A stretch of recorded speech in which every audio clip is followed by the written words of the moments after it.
Tonight on the Black Channel, we're going to be examining a few things here in retrospect, and I would like to start with the Missouri House race. Cori Bush, we covered this last week. At least we started covering it here last week, and now we have the final outcome here. Cori Bush did not get beaten. Cori Bush got absolutely trounced, absolutely crushed into the concrete like toothpaste under tank treads by Wesley Bell.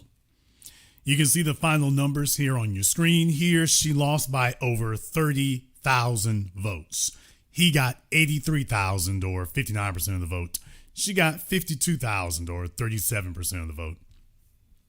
And it's highly reminiscent of Stacey Abrams when she ran for governor, or at least thought she was running for governor in Georgia. Highly reminiscent of that. And you'll all remember last week I was asking these questions. I was like, what is it about Cori that these people in Missouri don't like? What is it that the folks in Missouri know about her that the rest of us may not be aware of because we don't live there? How has she soured the well on that?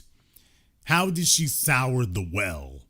And these numbers, as you can see here, this wasn't a little bit. This wasn't a nail biter. They didn't scrape by. This wasn't within the margin of error. Even if you added everybody together, everyone together did not get as many votes as Wesley Bell got by himself. He got 60% of the vote. So even if you added up everybody else and just say that all the other votes who went for all the other candidates voted for Cori Bush, it still wouldn't have changed anything. It wouldn't have even come close to changing anything. That's how bad this was. That's how terrible this was. And so the question comes to mind here, exactly why? And I had a few things in particular I wanted to touch on. But before I did that, I felt it was necessary to actually go somewhere different. I felt it was necessary to do that because, you see, there are other folks out here giving their ideas and giving their thoughts on things and making their commentary on stuff. And I felt like, this is a good time for us to go ahead and see if we can check out what old Roland Martin is saying. Now, I know what some of you may be thinking there and whatnot. Has Roland been sufficiently chastened by some of the leaked stuff that's been coming out? And I have to tell you all, in my opinion, the answer is yes. What? Based on some of the things you're going to hear here, the answers will be yes. Now, he was talking about, he does, a few days ago, he did something, he's not talking about himself. Talking about, there was a clip with James Clyburn, and he had some commentary to make on that with some of the folk that he has in his round table / rotund table. And I want you all to hear exactly the clip he plays first. Fair use, Rolly, by the way, fair use. You should try to keep your nose clean from here on in. Don't you look for any more problems. You got enough going on. But in any case, I want you all to hear what he played first from James Clyburn talking to somebody else. And, of course, James Clyburn is chastening black people. Of course, he's criticizing black folk. But listen to what Roland has to say after that. Congressman Jim Clyburn did an interview with Vox, and it rankles some feathers because he spoke about black voters letting Vice President Kamala Harris down. Listen to this. What lessons did you take from the Biden administration? Like political lessons. Like, was there any political lesson you think there is to take from an administration whose central goal was to stop Donald Trump's return? And here we are. And he stopped it. I mean, you stopped it and enabled, I think some would argue. Well, when the white vote turned out 71% 2 years ago, and the black vote turned out 59%, you tell me whose fault that is.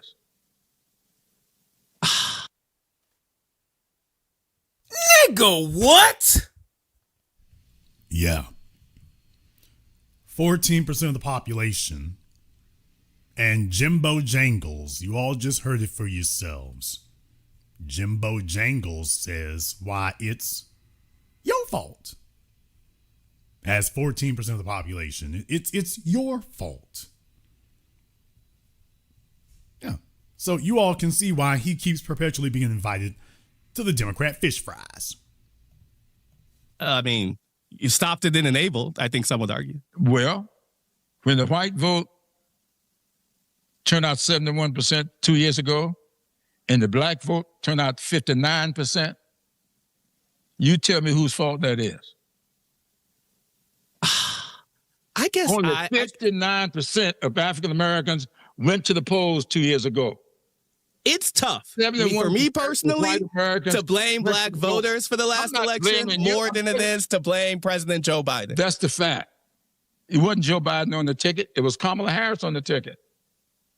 For 107 days after he decided Kamala Harris on the ticket.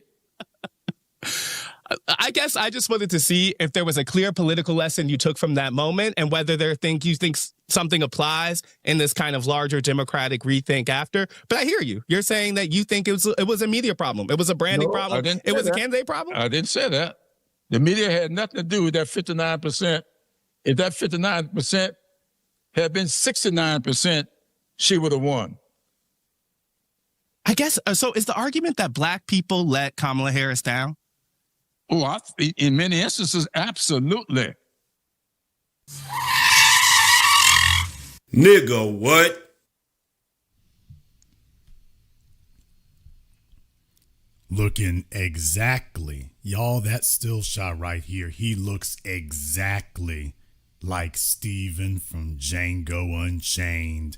He looks exactly like Uncle Ruckus. You got to watch out for these old niggas. And this is exactly what we have here. It is a generational struggle that we are in to shed off the old beaten down plantation mammies and bucks. And that's the issue that we're having here, is to chase off all the old plantation niggas. We got to remove them from the equation here is what we have to do.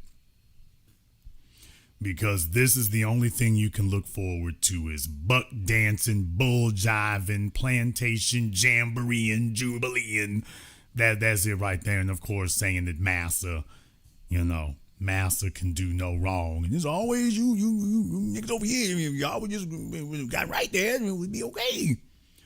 That's what would happen if y'all just gotten right about it. It would have been a whole different situation if y'all did that right there. So Jimbo Jangles has weighed in. Jimbo Jangles has weighed in here, and it would have been bad enough if it had just been him, but he wasn't done. Had been 69%, she would have won. I guess, so is the argument that black people let Kamala Harris down? Oh, in many instances, absolutely. If you don't show up to vote, what are you doing? So it's not white people's fault. It's not white women's fault. It's not the so-called white working class. You know, the Jimbo Jangles always keeps his oversized potato head lips wrapped around. It's not white people's fault. He has no words of admonition, criticism. He doesn't have anything to say to them. Did you all notice that? He doesn't have a word to say to them. No problems here. They're doing exactly what they're supposed to be doing. Did you get that? Not a word. Not a word. It's the same old thing here. That finger wagging and all that back talking and stuff. He doesn't blame the Jews. He doesn't say, hey, if more Jewish people had gotten out. He doesn't say if more Latinos had gotten out, more Asians, all those coalition folk there, that coalition they kept telling us about. I mean, remember Joe Biden said, y'all better get behind the Latinos? Okay, well, we're clearly that wasn't anything to sneeze at. So why is it they're not talking about all these other people? Why is it always comes back to us from your so-called black representatives? Why is that? Why didn't he mention any of those other people? They didn't vote? Is there no valid reason why black voters could not have felt heard by the last Democratic election? Is there no valid reason that they would have? There might be. I'd like to know what it is. You all remember when we pulled up on Jimbo Jangles? You all remember when we pulled up on Jimbo Jangles? Why y'all effing with me? That's what happened. We pulled up. So I'd like to know what it is. You're not the damn representative. Okay. What are you doing? Is there no valid reason why black voters could not have felt heard by the last Democratic election? Is there no valid reason that they would have? There might be. I'd like to know what it is. Okay. I forgot the name. Is it Alstead? What's that brother's name? Rebecca, what's his name? Wesley Alstead. Yeah, give me his name. So, Alstead, okay, all right. I think he used to work for the New York Times, and now he's with Vox. Okay. Rebecca, Derek, and Zabord. Here's why I think that brother has no clue what Clyburn's talking about.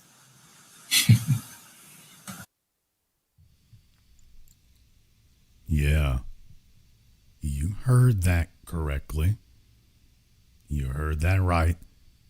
So in case you all were wondering whether or not the message got through, and whether you all are wondering whether or not Roland got the point that you better back down with all that getting slick at the lip and all that talking about what the Democrats aren't doing and all that back talking you doing. By the way, just in case any of you wondered if he has received an attitude adjustment in the last week, just in case there were any questions whether or not he has undergone an attitude adjustment in the last week, with something so obvious which side you need to come down on this, and all of a sudden he's 10 toes down stomping for the Democrats specifically against black people. In case anyone wondered if the message was received, I submit to you all that the message received. Yeah, you better not do all that slick at the lip and whatnot, because there's some more stuff can drop out the sky about you. So, just in case you was thinking about talking greasy, you might want to just go ahead and pack that on back in there now before something else occurs. So, I just wanted you all to see that, by the way, in case you were wondering, in light of the Democrats being called out on the carpet for something they are obviously guilty of, where was he going to come out? See, the real issue is you don't understand that Jimbo Jangles is right. And Zabord, here's why I think that brother has no clue what Clyburn's talking about. What Clyburn said is what the hell I've been saying for a long time, and which we've been saying. That is, there are more white people in America. Yeah. All right. That was a great big greasy sneeze there. Damn! Yes, sir. That right there, brothers. Oh man, that was yeah, he's allergic to bull crap is what it is. Roland is allergic to bull crap. He couldn't even make it through the sentence. He had an allergic reaction to the bull crap, y'all. He thought he was immune, and this was something so damn big and stupid he couldn't even shake that off. So he couldn't even get through it. He had an allergic this was so extreme he had an allergic reaction to it. Simply insane. There are more white people in America, which means that in the places where we have a lot of black people, we have to over-index. What Clyburn is... Why? Why do we have to over-index? What about our coalition? What about our coalition here? I thought we had a coalition, because everybody's... Don't worry, that word's going to keep coming up here in a few moments. What about this so-called coalition, people? The coalition. Everything falls on us. I thought the members of our coalition were on the same side as us. Why do we have to overcompensate when we're supposedly surrounded by allies in a coalition? Remember all those white women and LGBT and Latinos and Asians and you know, the folk that Joe Biden was telling us that we need to support, and that we can't talk about black issues because we're too busy trying to stop Asian hate. We're too busy doing that, so we can't talk about black issues. As a matter of fact, you are the problem and a distraction if you tell everyone that we need to discuss black issues. You need to just recognize that right now, black folk need to take one for the team for the next 400 years. And we don't need to talk about black folks' issues because that's too divisive. Well, okay, then we'll get you the rest of your damn coalition to vote for you then. Since we are so inconsequential, get them to do it. And then you come back here and here's Roland talking about, see, the real issue is black folk need to turn up and turn out. See what it is? Okay, well then, no, get your damn coalition to do it. Since our issues are not centered, then our vote will not be centered either. And go get the rest of these folk to take care of that for you. So I just wanted to show you all just how quickly he flipped back to letting you know the issue is you Negroes over here. We have a lot of black people. We have to over-index. Well, Clyburn is, and I've been using, you heard Clyburn say 71% of whites. I've been using that 70% marker where I say that should be the minimum number of a black turnout. And I'll say it, I don't care what it is. I don't care what state, I don't care what city, it needs to be 70%. Show me a place in America where you get 70% of white people to show up to vote. Show me a place where 7 out of 10 white people show up to vote. That's not over-indexing. That's just outperforming. Show me a place where white folks show up at 7 out of 10 of them show up to vote. Show me any demographic that does that. That's science fiction. And I submit to you all here, yeah, I'm going there. That's the result of them letting Roland know. It's like, yeah, get out there, talk stupid, talk crazy about black folk. Don't you come back here talking about what the Democrats aren't doing. Don't you come back here saying that the problem is the Democrats now. We ain't playing no more of that. Not a bit more of it. You better back up off of that, and sure enough, he's backed up off of it. Now he's telling you it's our fault. Why? Y'all was just sitting around on the street corner drinking 40s. You should have been showing up to vote. Y'all was just sitting around smoking joints and rolling dice. You should have been showing up to vote.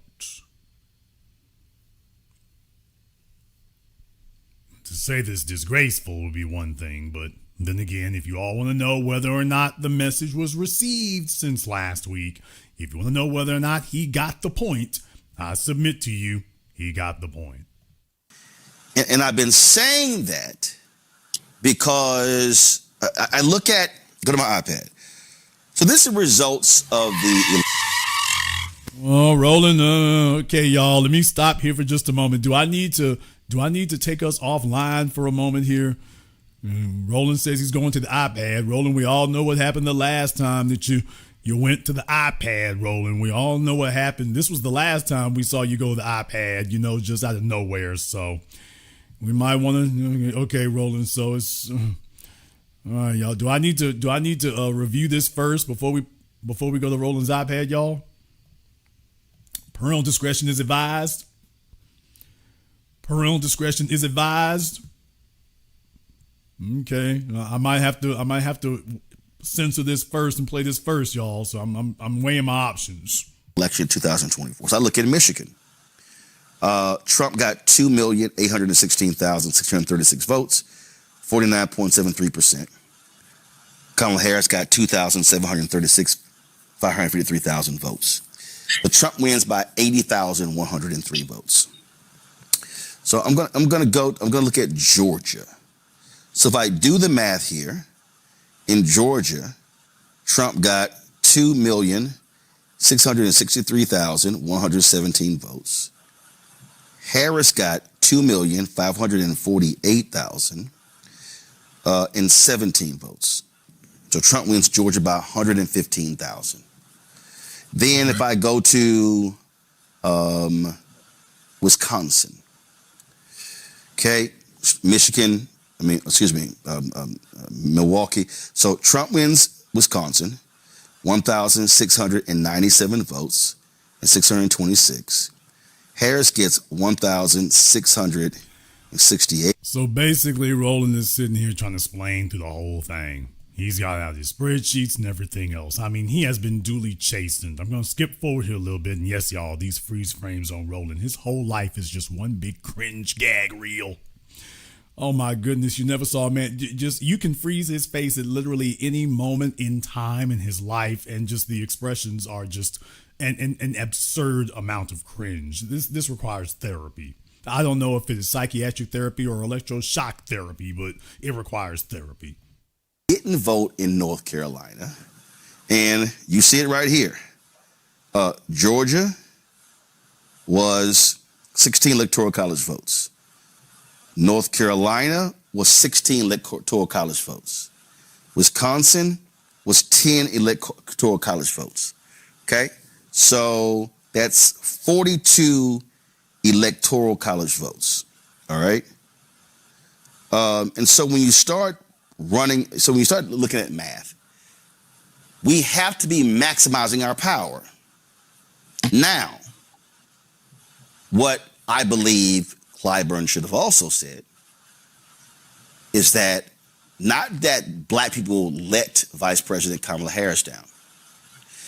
They raised nearly $2 billion. Oh, man. Oh my God, bro. Oh, hell no, man. Now, you all know where this is going.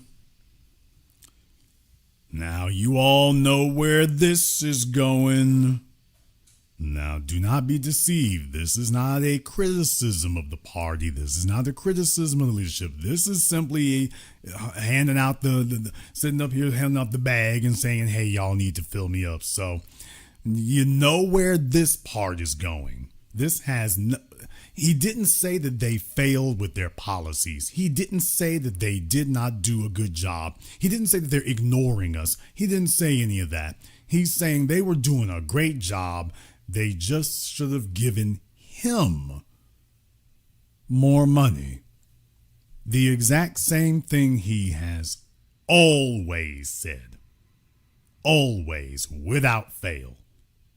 Same thing he's always said. So, just in case you thought anything had changed, nope. They raised nearly $2 billion. The challenge should be, Rebecca, to the leadership of her campaign. If your ass knew you needed a huge black turnout, why were you throwing bullshit concerts and not putting that money on the ground with paid staff in Georgia? I talked to people. Nigga, what? Okay, folks. Is Roland now criticizing the Cardi B / Meg the Stallion slut walk concert? Is he criticizing it? Where has he been for the last 2 years, folks? We were on site and on deck live when it was occurring. We were commenting about it then. Folks, it's 2 years later. Where's he been for the last 2 years? You know, when all of that was occurring, he's criticizing it now. He's condemning it now. He's calling it BS now. Well, okay, folks, did anybody hear him talking like this 2 years ago when it was happening? Where was he 2 years ago while it was occurring? Because I didn't hear any criticisms then. He said that the campaign was perfect, no flaws detected. Okay, then why wasn't he saying any of this at the time? He waits until 2 years later to say that was bad idea? Okay, what took him so long? He says it now that it doesn't matter, and his criticism is not that they held the concert. The criticism is that they could have given the money to him instead. So I just wanted to stop for a moment and let you all know that, by the way, yes, this brilliant political mind and political strategist Roland Martin tells you that he is only 2 years late to acknowledging an obvious faux pas on the part of the Kamala Harris campaign. 2 years later, he's finally got something negative to say, but he had not a word to say in 2024 when it was actually happening. What a gutless, low-life coward. Who said they did not get mailers in Georgia. I talked to staff who said they had, I'm talking about people who worked on the campaign in Georgia, who said it was a struggle. I dealt with people when we took the show to North Carolina and talked about the issues that they had trying to get the campaign to focus on East North Carolina, the Black Belt, versus West North Carolina. And so, Rebecca, I say all of that because I believe that we have to challenge ourselves as Black people to not sit elections out because, again, as we just laid out in the previous segment, we are absolutely on the menu. Damn! Now, did you all hear that? Well, now Roland says, I think absolutely we as Black people, we cannot be sitting these elections out. Well, folks, for the past couple of weeks, wasn't it Roland Martin and Joy Reid talking about, the couch is a real thing and the Democrats need to watch out because folks will be voting for the couch. Y'all notice he said they're going to vote for the couch. They dropped a couple of pictures of him wearing a leopard print thong. And then all of a sudden, hey, y'all, get up off that couch. We got to vote. Message received. He got the point. His Epstein package arrived.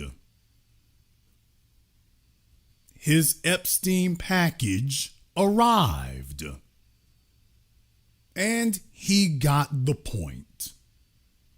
Yeah, no more of that couch talk. You think you gonna fire shots across our bow? You think you gonna shake our tree? Okay, we gonna shake yours now. No more of that damn couch talk. And what do you know, folks? That as soon as he could get behind a microphone, he wanted to let you all know, by the way, we have a responsibility to not sit out the election. Okay. As I said, message received. Oh, he got the point and got the message, didn't he? I believe that we have to challenge ourselves as Black people to not sit elections out because, again, as we just laid out in the previous segment, we are absolutely on the menu. We on the menu, we the appetizer, we the entree, we the dessert, and we the before and after drink. Well, that's going to be a big-ass table if Roland's on the menu. Cookie! Nom, nom, nom, nom. Oh, nom, nom, nom, nom. Oh, boy, if Roland's on the menu, oh, boy, you better brought a big Hungry Jack appetite. We on the table.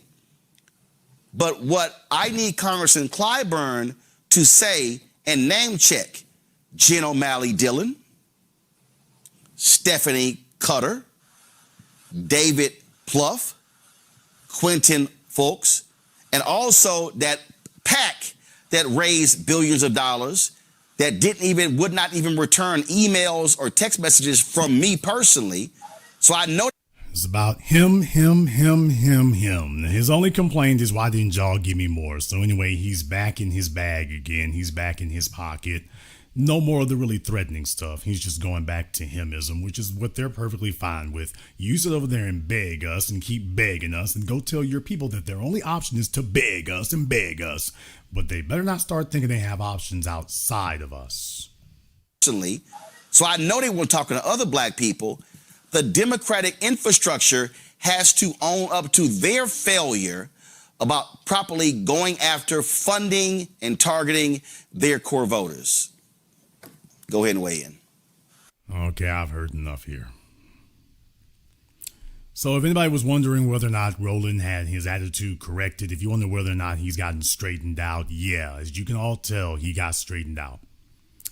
A week later, no more talking about that couch, no more talking about sitting things out, and by the way, black folk are the problem. Complete 180 from what you were hearing 3 weeks ago. All it took was a couple of documents to drop. Now, I just want to remind you all, if this is how quickly they got Rolling the Bowling Ball to spin, and he's not even an elected official, can you imagine how much power these people have over the actual elected officials? Can you imagine what kind of compromising material that they have that's way more potent for these other folks who are actually elected officials, that they got them, under their thumb and right in line. They don't care if it is embarrassingly obvious that you are doing stuff that is against what your constituents want. Do you realize the magnitude and the gravity of the material that they must have on these people to be able to get them this firmly in line? And this is just what they did with Roland. You see how quickly they spun him. He got out of pocket for about a week or two, and they got him right back in line. Right back in it. Now, I bring this up because there are things I want folks to be aware of here. There are things I want us to be aware of here because it really matters. Before I do that, there was another video that Roland had done here. There was another one. And I want to play this part because he actually plays something from the Jamie Harrison show. Yes, folks, Jamie Harrison is still out there and whatnot. It was Jamie Harrison and a group of little old ladies sitting around a table there. No disrespect to little old ladies. But Roland wanted to jump into that. And once again, as you all can see, different date. This was in the last 24 hours. Different date, different shirt. The first video I played for you all was like from 4 days ago. Well, this is from the last 24 hours this has been posted. As you can see, different shirt, different, 4X t-shirt. He's got a closet of them. And what do you know? He's back to talking about the Democrats raised $2 billion. Here he is, very same week, folks. Very same week. He's doing a whole new show. His only subject is, the Democrats raised $2 billion. Why is it that they haven't given more to me? Why haven't they given more to me? So, yeah, he's back working that shtick again every time you see him. But I want you to hear what happened when he talks about the Jamie Harrison programmer, at least what he played from Jamie Harrison. And that goes right into what I want to talk about here tonight with Cori Bush and what happened in Missouri. This is what they said, and I need people to understand what's really going on when we start talking about black folks and white folks and voting. And there's some realism that needs to be adopted or acknowledged. When you look at the numbers in presidential cycles, the Democratic Party has not won the white vote since LBJ. Mm-hmm. Wow. You mean when he said by signing this piece of legislation, we're going to lose the South forever? He was right. We have not won the white vote since LBJ. And the way we have won the presidency is through high turnout among the base, the identity politics, along with a minority of white folks. So if that's the case, then logic says you better invest in the folks who are making the difference for you, because the white folk haven't been won by us since 1964. And the presidents who've been elected, the Democrats, have openly said that. Yeah. But for these voters, I would not have been elected.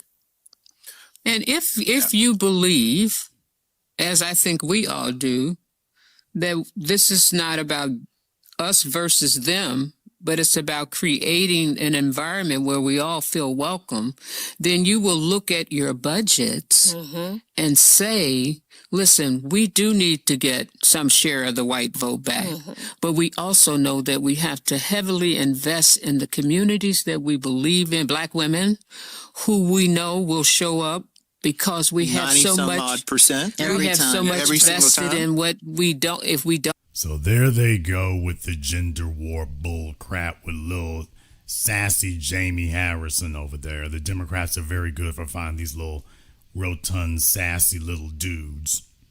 First words out of their mouths are about some gender war bull crap, which is why we need to get the old niggas, and by the way, the old hoes. Deal with it, nigga. I said that. And I said that. All these gender studies, liberal arts, sociology majors and minors, as they've aged out into their twilight years, sitting around tables with no men anywhere in sight in the gene pool. The family tree has been completely pruned of anything with a Y chromosome.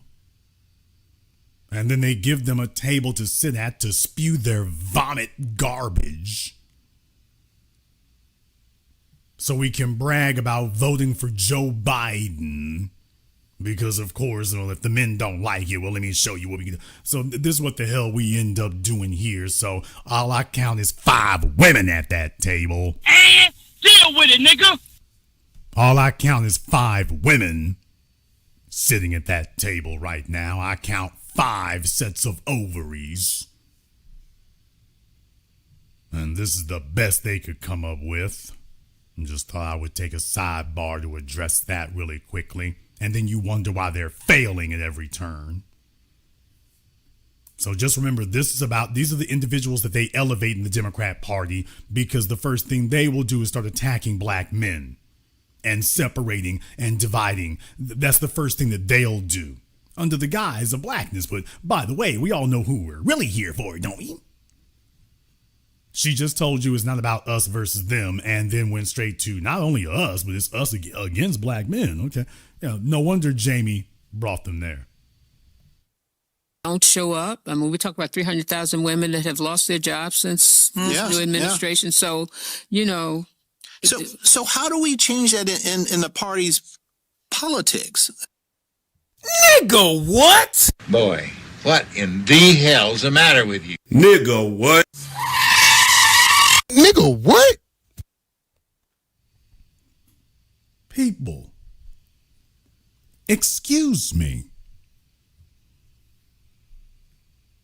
What position did Jamie Harrison have in the Democrat Party? I mean, I know some of you think that he was just a janitor, because he looks, or that he was the ice cream salesman.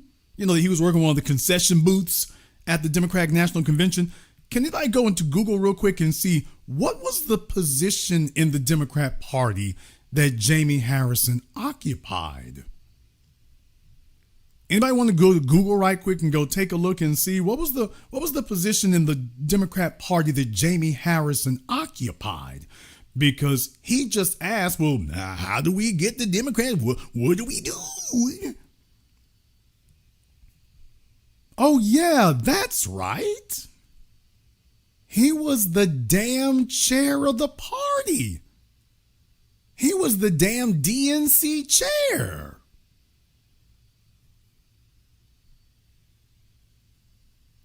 Yeah, so he was the guy allegedly at the top of the food chain there. As food chain as opposed to food buffet. What? But by the way, I know some of you might have thought that, he was, the head window washer, or, that he was the head valet. I know some of you might have thought that, but no, Jamie Harrison was the head of the damn DNC. He was the guy in charge of all that. And he's come back to ask all of you, well, what do we do? How do we fix it? What do we do about this? So when I tell you that these people are puppets, when I tell you that they are powerless puppets, that they are spokespeople, they're front people, they don't run anything, they don't control anything, I can't even say that they're figureheads, they're more like bobbleheads. So when I say that to you, I'm not being hyperbolic. He's sitting right here asking, what do we do? I mean, how do we get them to? You ran the damn party and you don't know? You ran the party and you don't know? How the hell can that be? Administration. Yeah. So, you know. So how do we change that in the party's politics? I mean, that's my biggest frustration. Mm-hmm. And I think all of us in some extent worked in or around the 2024 election. And we saw, the party raised almost $2 billion when you think about it, between the party and the presidential campaign and some of the super PACs. But yet we know the end results. We know where the vast majority, even though black women, 90% turnout, black men, 80 some odd in those spaces. And what do we get for that? It's not that we didn't turn out and vote. Let me see, what happened when you did that? I submit to you that your current circumstance is a result of that, not in spite of it. We was on the right track. Things have been going to hell now for 140 years. And then he's talking, well, if you just voted differently. Okay, what about all the times we voted there before? Tell me when that's turned out well for us yet. Tell me when the big turnaround happened. And of course, the first thing he wants to go to is, well, black women. I guess he wants to go to who he identifies with. So yeah, this is who they put in charge in their media, in their parties and whatnot. Yeah, if you're a male with even the hint of testosterone, out you go.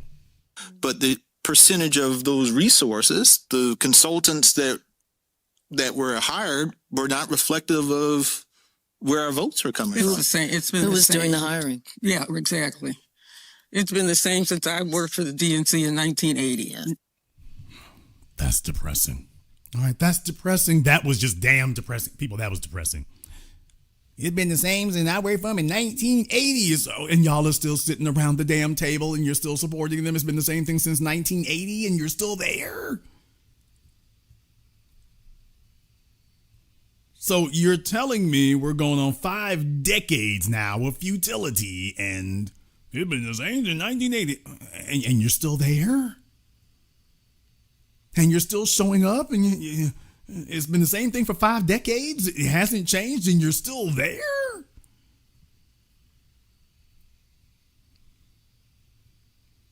When I heard that right there, I was just like, okay, this just officially, first it was laughable. Now it's turned depressing.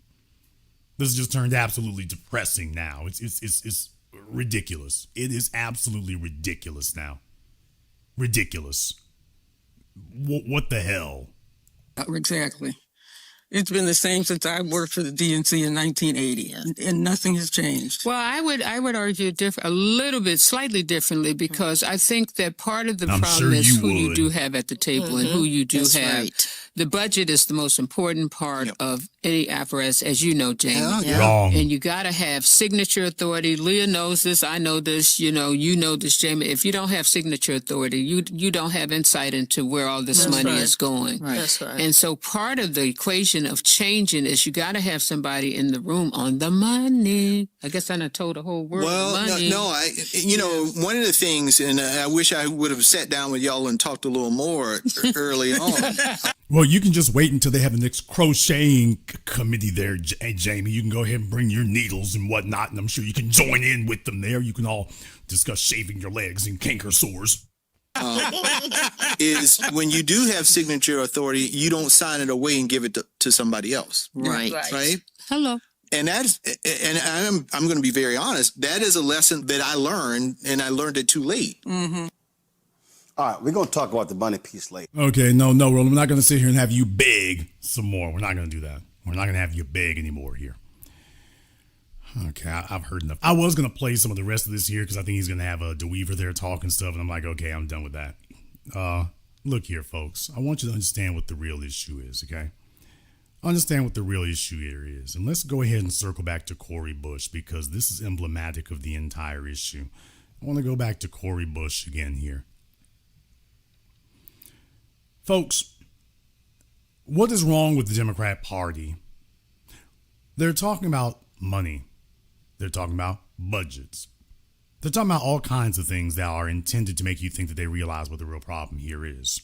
And it's not that they don't realize what the problem is, it is that they're trying to distract you from what the solution actually is. Let me give you a case in point. When Donald Trump ran for re-election in 2024, you all understand the same thing I did. The man never stopped running since 2016. He kept himself highly visible. He was in your face every week. He would not let you forget him. He was a master marketer compared to the Democrats in that regard. Why did they say that he won in 2024? What was it they said to everybody? Why, he's out doing all these podcasts. Remember the podcasts that Kamala Harris would not go on? Donald Trump went on Joe Rogan, and Kamala Harris went on Call Me Zaddy. Donald Trump went on Theo Von, and Kamala Harris went on DL Hughley and BET's Little Moist Fest. Do you get the point? Donald Trump had a non-stop flamethrower of supporters and spokespeople. Charlie Kirk, Ben Shapiro and the extreme hate right. You had a Daily Wire. They were a non-stop 24-hour propaganda machine on the internet, specifically targeting the young, the non-black, the base that he was trying to get to, not the base, even outliers. They were, hey, our job is to make white supremacy cool.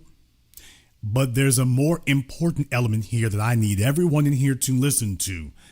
These were not advertising firms. That garbage that Roland the bowling ball keeps talking about because this nigga is begging for a dime, that wasn't who that was. They were not sitting up here giving money to the TV stations and radio stations so that Roland can go sit up here and go throw some money at the next Tom Joyner cruise. That wasn't what they did.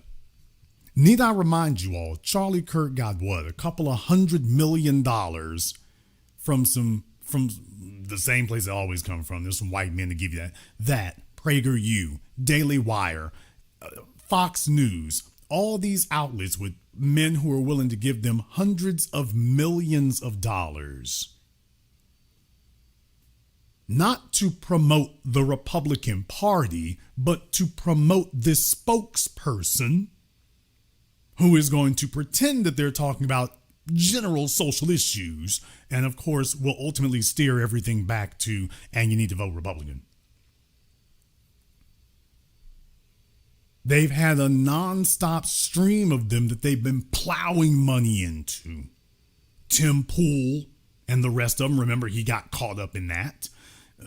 So this is no accident that all your so-called top YouTubers who hate black people and promote white supremacy at every turn, it should be no surprise to you that all of them got bankrolled. This wasn't money given by the party to a TV station or a radio station. This was money, and I mean a lot of it, given by financiers and backers to competent operatives who would be able to take the message and articulate it, and they would be broadcasting not one in an election year. They would be broadcasting practically every day. And by the time you get to the election, you have people who have been saturated in the message for years.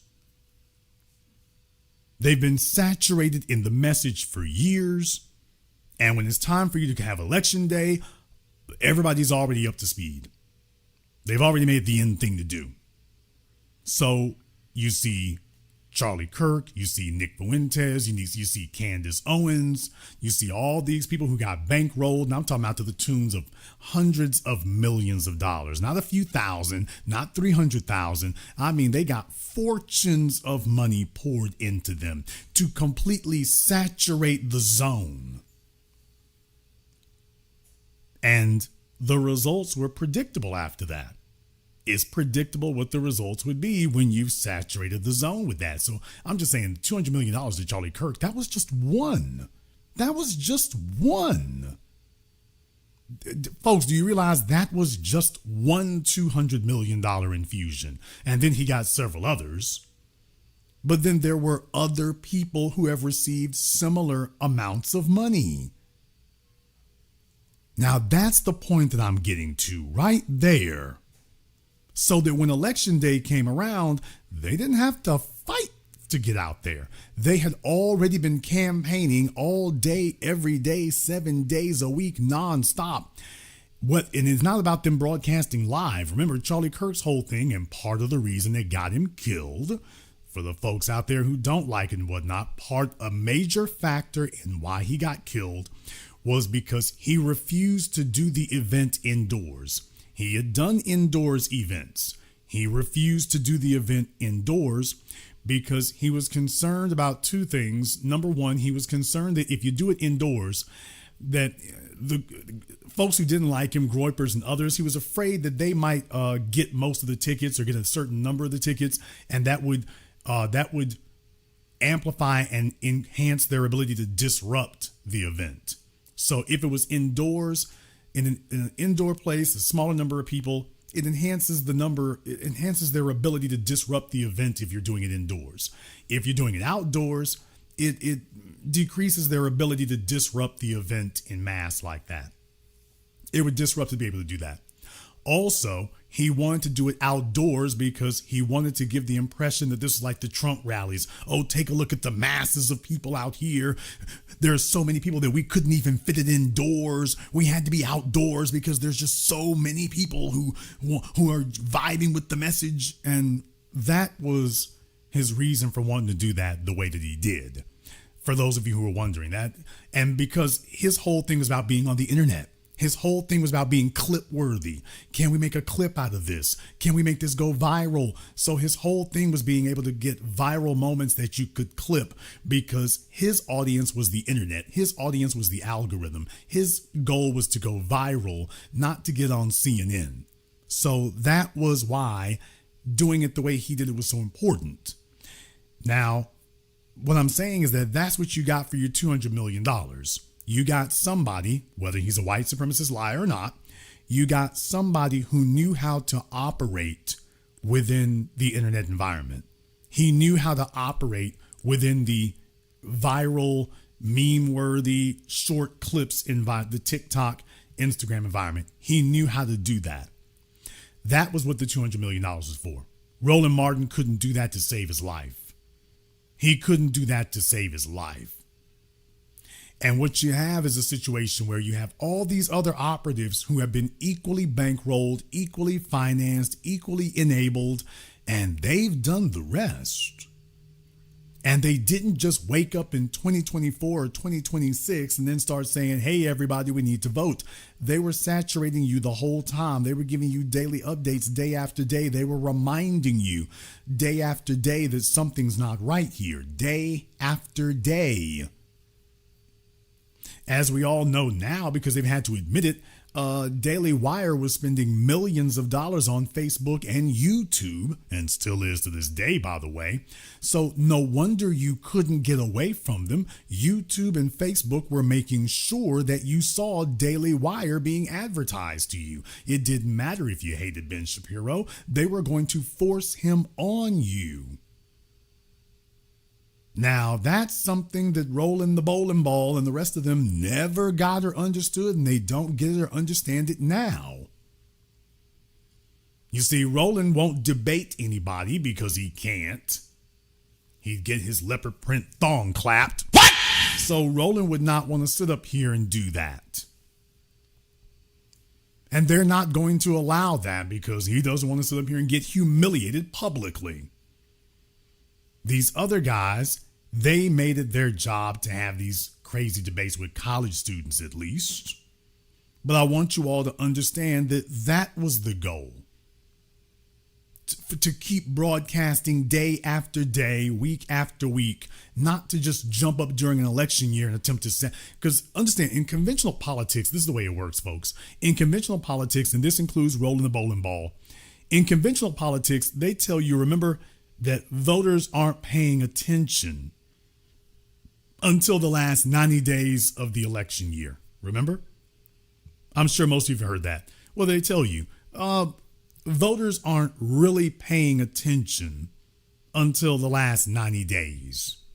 In the last 90 days, that's when the voters are actually paying attention. But folks, if that were true, then tell me why it is that they were congratulating Charlie Kirk and crediting him as being a major factor in why Trump won. Charlie Kirk was, stomping for that man for 4 straight years.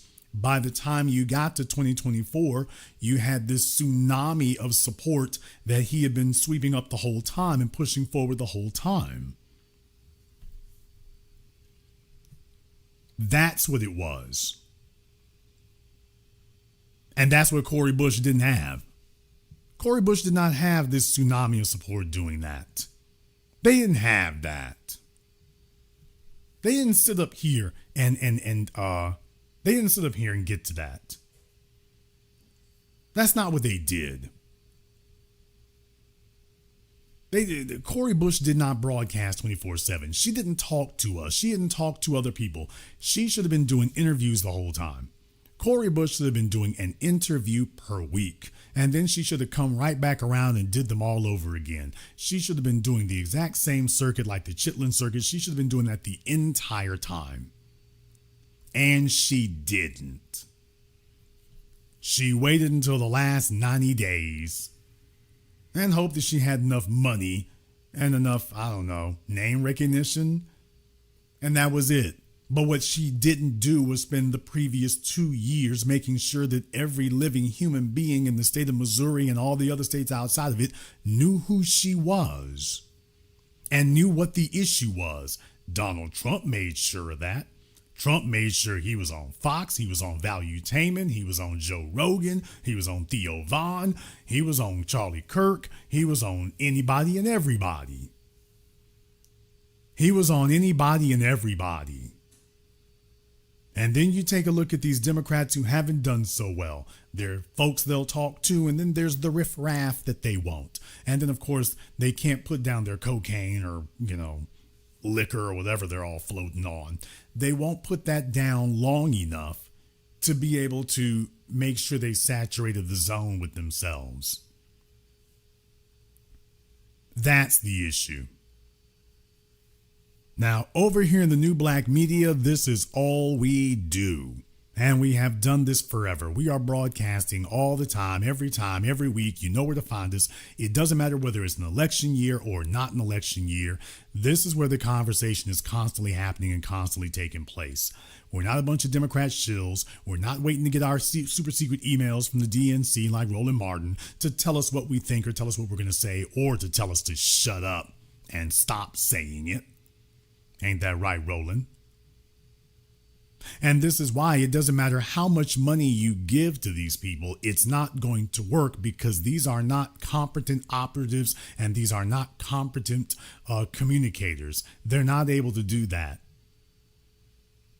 The folks in Missouri were not inspired to come vote for Cori Bush. She didn't do that. But then again, she doesn't touch the people. She doesn't touch the folks. They don't do that. And oh yeah, one more thing to remind you. Didn't I tell you all about her misogynoir comment last week? What? Remember that? I reminded you all about that misogynoir comment she made. Yes, there she went to the gender warring. And I said that last week, baby. You can't afford to do no gender warring stuff, Cori. You can't afford to have that attitude. You need black men. You can't afford to have that attitude. And yet there she was and there she had it. You know why? Because all these folks are a bunch of fossils who've been sitting on television and radio and they think that's where the audience is. And they just want the rest of us to fall in line and realize, okay, that's what it's supposed to be. And it's not. They lack competent operatives, and they lack a competent, consistent communication apparatus that actually talks to the people in ways in which they want to be seen and in ways in which they want to be heard. You're not asking the questions that would go viral. You're not asking the questions that would go viral and would set off a firestorm and would get millions in support. Please understand, the Palestinians have gotten the world on their side since the Israelis launched the genocide against them because of going viral. They just did it again and again and again and again and again. And next thing you know, the Israelis are basically now a pariah heretic state, basically is what they are now. They are now a pariah renegade state. That was the result of using the power of communication just over the internet, because that was the only thing the Palestinians had, and they have used it to outrageously tremendous beneficial effect. They want you and me to believe that it doesn't matter, that really we need to get over there on MSNBC is what we need to do. And that's not the way that works. They don't have the audience to talk to, and they don't have the operatives to be listened to. You can go do your Pod Save America and call me daddy and this, that, and the other. That's not going to move the damn needle because you're not having a real conversation. You're not talking about real issues that need to be talked about. You're not really doing that. That's the part that's missing. You're not asking the questions and addressing the questions that we really want addressed. You see, you have to understand, Roland Martin thinks that the job is to deceive people, that we're going to go ahead and we'll gather you together, and then we're going to tell you that whatever it is that you think is important, that's not really important. Whatever it is you think your priority is, that's not really what the priority should be. The priority should be, remember, got to beat Trump. That he's going to tell you that whatever it is you're prioritizing, that's wrong. And that we really just need to focus on what the Democrats tell you to do.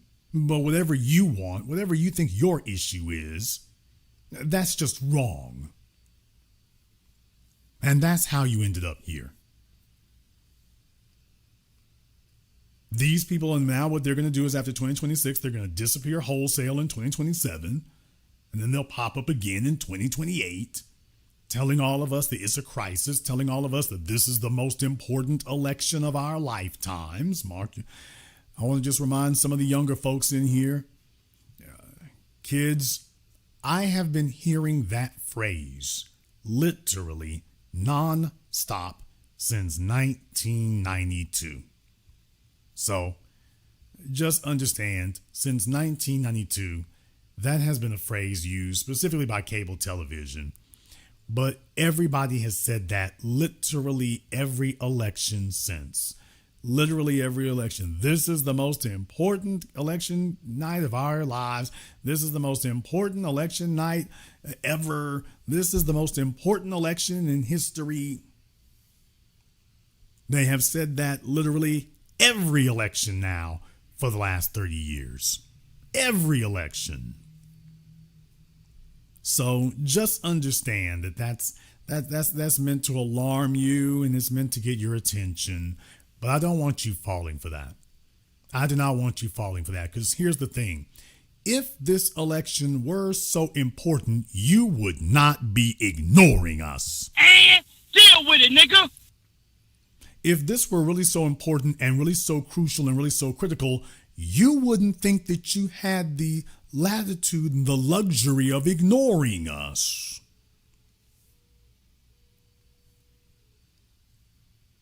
You wouldn't think that you could do that. Now that's how you know that's not true. Because if it was really that important, you wouldn't be ignoring us, and you wouldn't be telling us shut the hell up and go vote. You'd be hanging on our every word, and you'd be making sure that we were the happiest people in America. And yet that's not what you're doing. Why is it that the people who claim they want you to vote for them disappear? Why is that?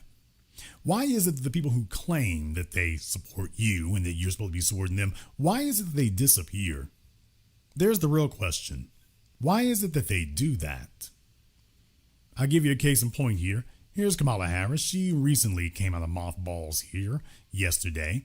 I want you to hear what she had to say here because she wants to let you all know that she's getting fired up and ready to go. And as I travel the country, people are saying, we want our leaders to fight. They don't want leaders who are stuck supporting a broken status quo or backed by millions of dollars in dark money.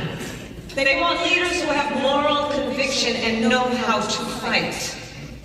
And in this fight, I say, we start by getting comfortable with some things, including having a certain kind of ruthlessness.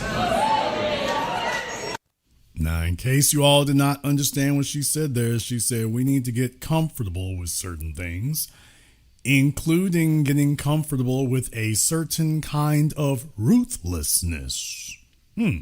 Do tell. Now, I don't mean ruthlessness like the cruelty they show.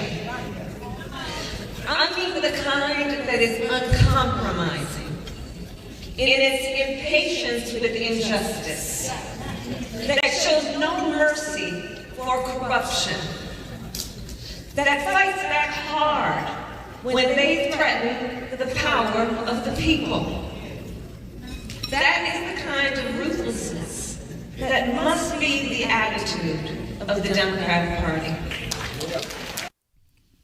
Oh my, they're talking tough over there. All righty then. You know what she's not doing?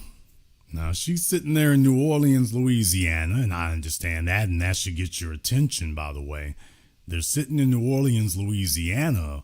However, you know what she's not doing? She's not talking to the new black media. She's not talking to the grassroots. They can get together at their little girls trip brunches and whatnot.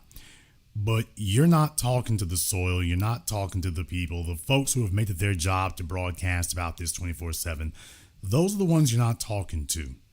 It doesn't move the needle to talk to Roland Martin. You know why? Because Roland Martin is only going to talk to the folks who already, the blue dog Democrats who already support you. Who he has totally lost any favor or credibility with are the people who are not blue dog Democrats. You see, you have to understand that the diehard Democrats don't care about stuff like this.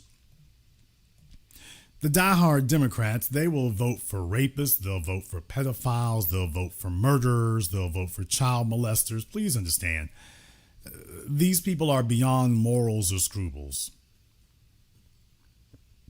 They don't care who it is. If it's the Democrat nominee, Democrat candidate, they vote for him. The party is with them and that's it. The party is with them and that's all that there is. They don't do anything else beyond that. So you see, for them, finding out that Roland Martin may be compromised by people, that doesn't even register to them. That doesn't even register to them at all. That means nothing to them. They don't care if he's completely compromised because this is like a football game to them. So those folk are not critical thinkers. They're not moral people. They're not principled. They're just sheeps and lemmings who don't really even know what the issues are. They just do as they're told. Roland, that's the only audience that he has. And all of them are a bunch of old octogenarians sitting around watching The Price is Right and talking about the latest Ensure commercial. However, when this issue came up here about, by the way, hey, y'all, we heard that Roland might have some interesting extracurricular activities. Now that audience is the one right there. That's the audience that has fallen away. That's the audience that has become disenchanted. That's the audience that's got all kinds of questions here. Those are the folk that he's failing to be able to talk to and communicate to because, you see, he doesn't speak our language. He doesn't speak our language. He doesn't speak what we're talking about. He doesn't care about what our issues are. We are a place that's supposed to be interactive. You're supposed to be able to talk to us. You have to respond to these things. You don't get to sit up here and respond to, okay, well, the Democrats are anti-black and Joe Biden's a white supremacist and this, that, and the other. And then your response is, you stupid foo-foo-boos. Y'all some simple Simon Negroes. That's not how you respond to that. The way you're supposed to respond to that is what we do. Let me explain to you all about how effective communication is done and has been done. And I want to take this back in a format and a manner in which you all actually, I hope this will make a little bit more sense to you, even though it may be slightly dated here. You see, the genius of Rush Limbaugh was that he did something that these other outlets did not do. Rush Limbaugh gave people, particularly his listeners, the impression that they didn't have to listen to anybody else. They didn't have to tune in to ABC, CBS, or NBC because whatever was the hot topic of the day, Rush was going to cover it by playing clips from ABC, NBC, CBS, or whoever the relevant newest outlet was. So as people's time became more compressed, he set up his radio show ostensibly as being a place where you would get all the information from all the different outlets, and then he would basically address those different outlets for you, all in one easy to find, easily digestible stop. So you didn't have to go sifting through all this stuff out there. You had one outlet you could go to that would do the job of filtering out through all that and bringing you exactly what you needed. So he didn't say what ABC said. He would play what they said. He would play what the president said. He would bring those things to you directly, even if he was politically opposed to those folks. So you would at least get some exposure to what those outlets were saying. We do that over here as well. We bring you everything from everywhere. So when you are talking about these events, when you're talking about these people, we're bringing it directly to you from what they said, and then we address that. So you see, you have to be willing to be able to do that. You stupid fools with a panel of folks who already agree with you, that doesn't move the needle. Also, the other issue is that they are not interactive. So not only do you not listen to people, you're not interactive. Your ability to take phone calls, your ability to speak to people directly, your ability to directly take issue with those things, your ability to very quickly go up against those is very, very key. Candace Owens has been breaking the Daily Wire into pieces. You know why? Because every time Daily Wire says something about her, she immediately goes to work confronting it. Now, you may agree, you may disagree, but what you don't walk away with a feeling is that that you're not getting all the information in one place. In the internet era, it is not enough for you to say, I'm right. That doesn't move the needle. It's not enough. It's not sufficient to say, I'm right. You're going to have to prove that you're right. And what that means is that you're going to have to confront those talking points. That doesn't just go for your media mouthpieces, it also goes for the politicians themselves. But the politicians are in hiding. They're in hiding, and they only want to show up at the very last minute, and they want to be in front of friendly outlets, with the exception of Donald Trump. He's the only one who doesn't care who the outlet is. And that's why the rest of them look weak, because at least Trump is willing to get out there and mix it up no matter who it is. These other folks are waiting for Roland and other places to do their job for them, and they've summarily failed. They failed. They're not on their way to getting it right. It's already over.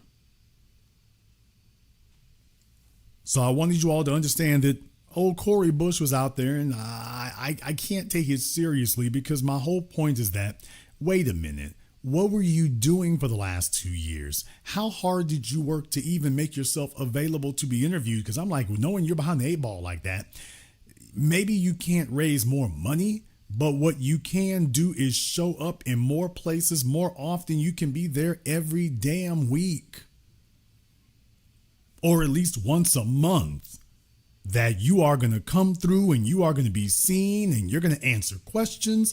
We're talking about people are giving you free airtime. Wesley Bell showed up and got booed out of the building. Okay, but she lost to him. He got booed out of the building and you lost to him. That's what occurred. And the reason for that is because you are talking to the wrong people and you are not making an effort to be seen every day. And not being seen in places where folks know what they're going to get. It doesn't do Trump a lot of good to go on Fox. I mean, those folks are going to vote for you regardless. You know what does do you good? Showing up on Theo Vaughn, showing up on Joe Rogan, showing up on Valuetainment, showing up in some of these other areas there. And oh yeah, getting hit with the difficult questions that ask for things. Even if it turns out later that he lied through his teeth and didn't uphold anything. The bottom line is that they go in there and he's directly being asked these questions while Kamala Harris is running from them. And while Cori Bush is running from them. You know why? Because what they're worried about is they're worried that we're going to ask a question that goes off the reservation. That's what they're worried about. They're worried that we are going to ask questions that the party leadership is not going to approve of. You damn right we will. And deal with it, nigga. Yes, that's exactly what we're going to do because this status quo isn't working for the grassroots. So yes, we are going to go directly to those things. We absolutely are. We have a ton of issues that need to be addressed and all. Everybody else gets their issues addressed except us. We just get told, shut the hell up and vote. It doesn't matter if you're on the ballot or on the menu. You shut up and vote. And don't ask any questions. And that's how you got in this mess. Being told not to ask any questions. So they know where we're at and they know that they should have been spending every week talking to outside outlets and they flatly refused, which is why I'm telling you all that this was completely avoidable. This was completely avoidable. They don't have any outlet of their own to speak with here, and they're avoiding the effective places that do. That 20% of the vote that Roland Martin is whining about every damn week. Roland, that vote's not listening to you.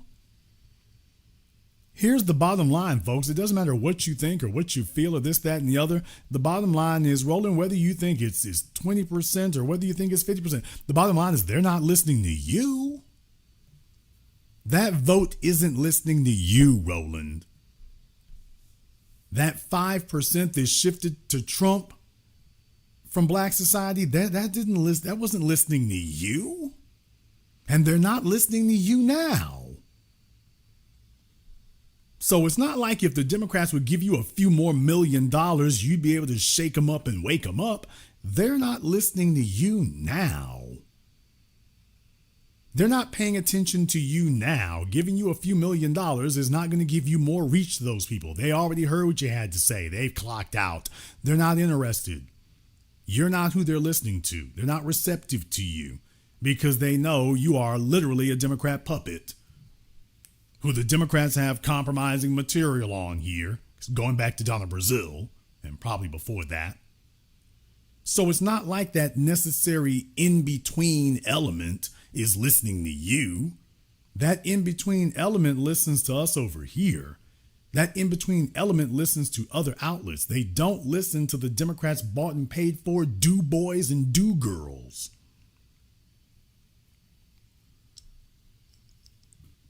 And Cori Bush and these other politicians who can't get things to crack off, just understand something here, especially the ones who are incumbents. Looking at you, Jamal Bowman. Like I say, I'm not really sure what the game is. A lot of them are playing. What I am telling you all is that it's not accidental what's happened to them. What's happened to them and with them, that is not accidental. It's not accidental.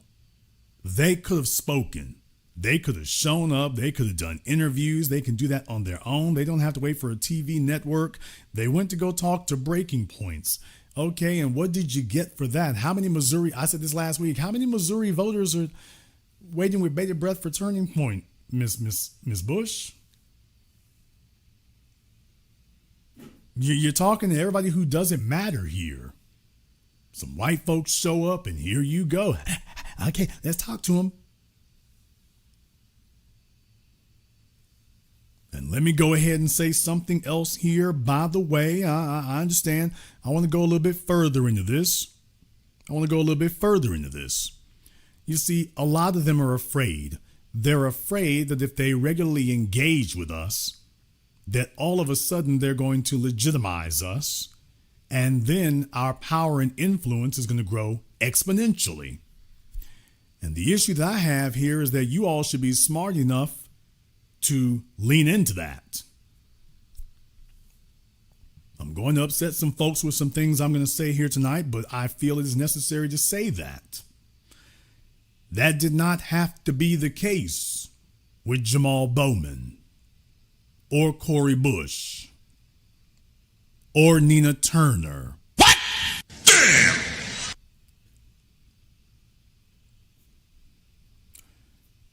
As much as I am fond of what Brown can do for you, the bottom line here is that I would be remiss if I didn't say, by the way, it's been very conspicuous how some of you have made a conscious effort to avoid us.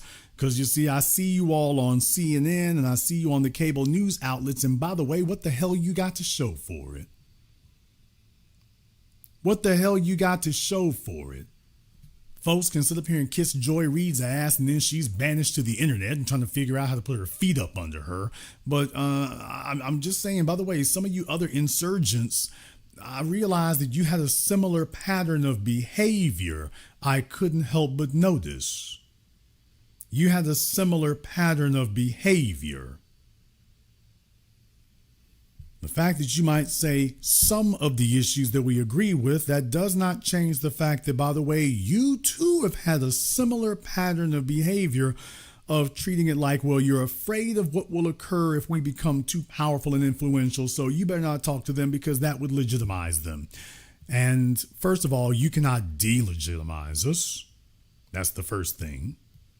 But the second thing is that, by the way, you need larger outlets. You really do.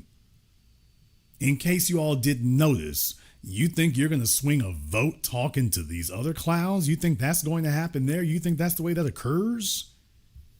You tried that already, remember? You sat there with D.L. Hughley and Steve Harvey and Ricky Smiley and all the rest of the house niggas. You did that, remember? You do it every cycle. Hell, you even brought your own celebrities this time. You did that already. How'd that go?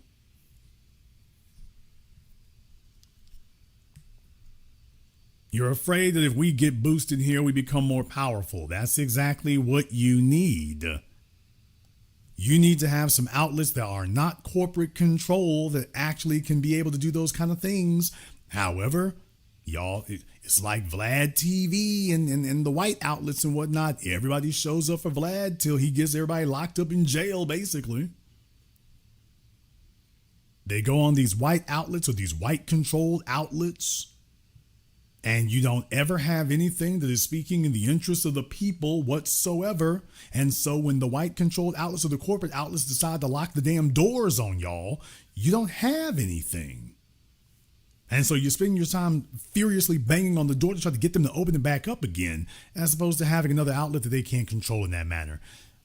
Though at least you can say the white folk were smart enough to go ahead and say, okay, let's go ahead and boost to Joe Rogan and some of these other folk over here. That's what they would be doing. That's what they would be doing. At least they've known well enough to go ahead and do that. No, I don't. What? No, I don't even have my YouTube plaque.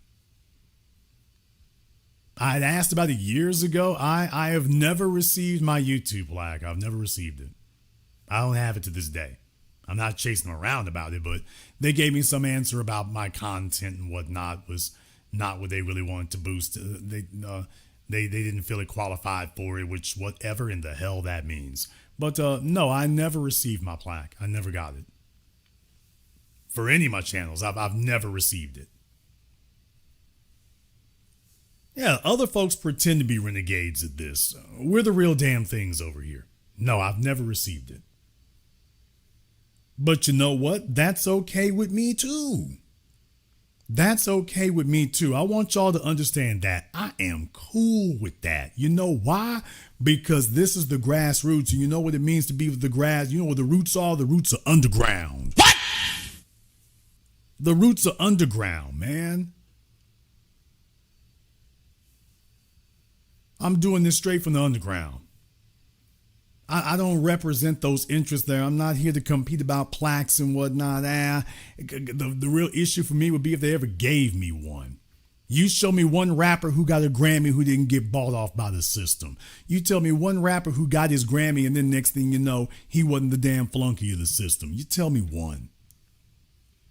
Show me one who got their Grammy and then didn't start cooning. Tell me one. So as far as I'm concerned, it keeps me legit. You all know I'm legit because if I'd been bought off, I'd have my plaque here by now. I'd be showing it to everybody and talking about, hey, take a look at this here.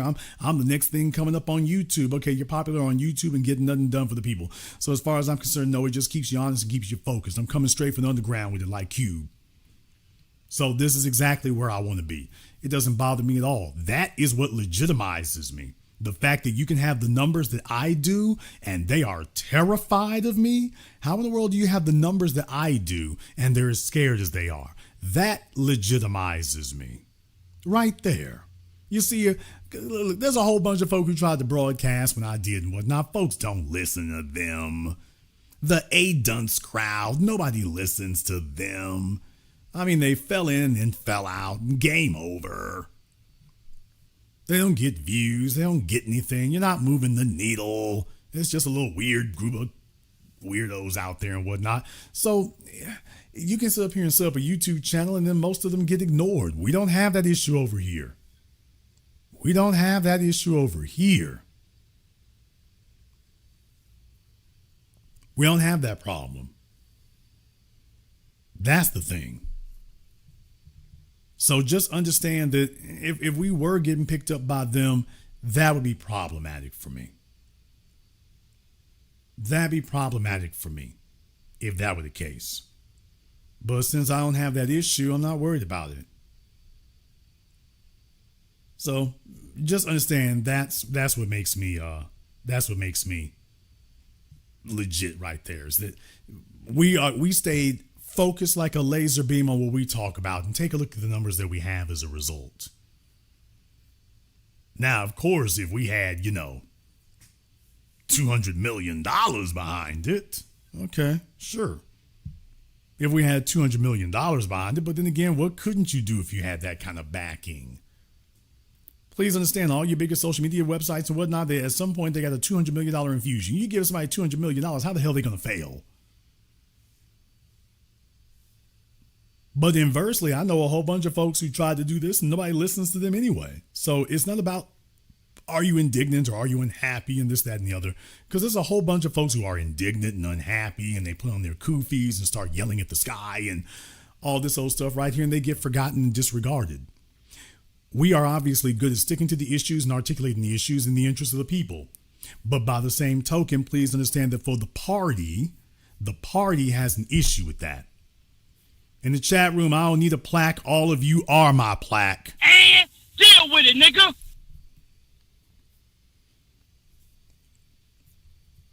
I've already got my legitimacy. I ain't trying to get it. I already got that.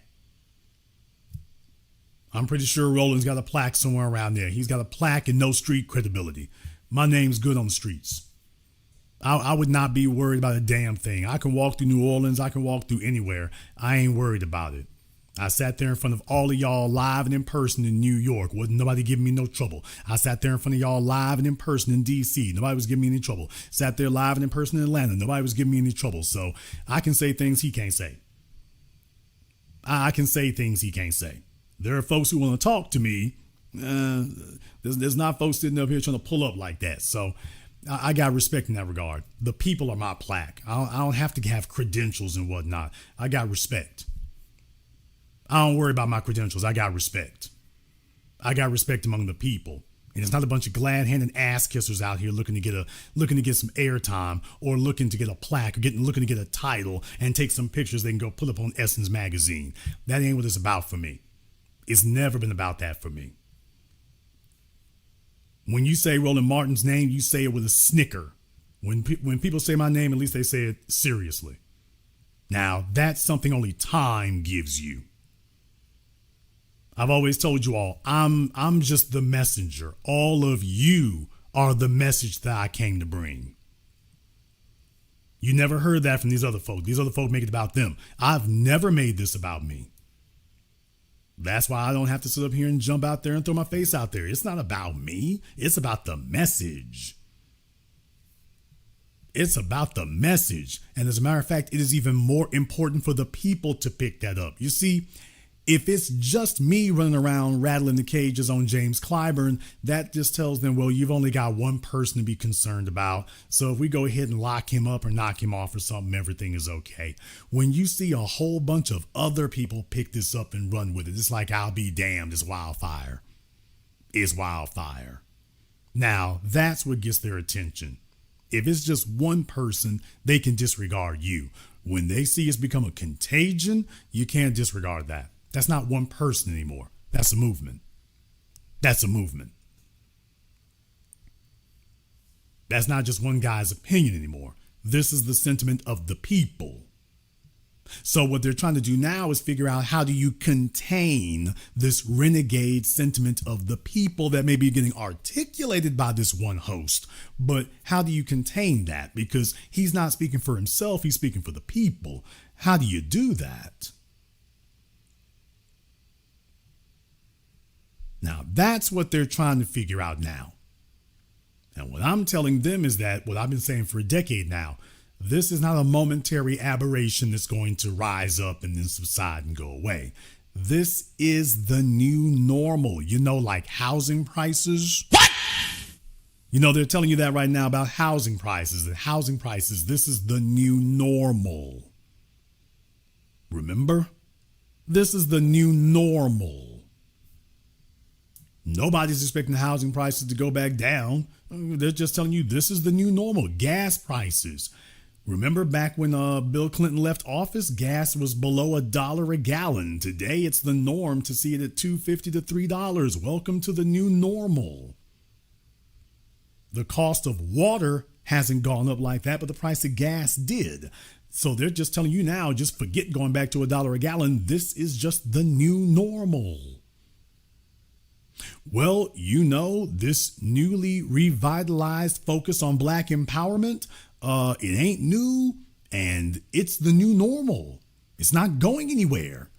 This is our geopolitical position now. It's not going anywhere. This is the new normal, and when you come to talk to us, you're going to have to deal with this.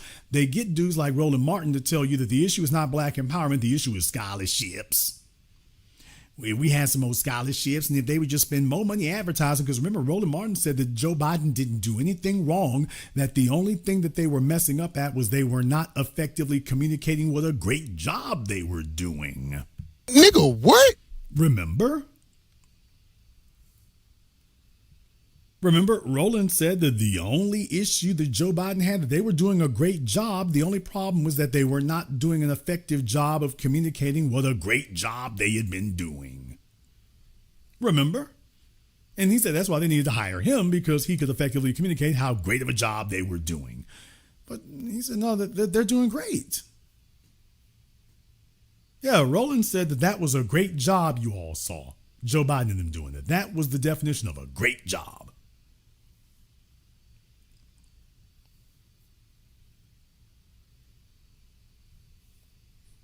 You think that speaks for the people? Speaks for the streets? You think that does that?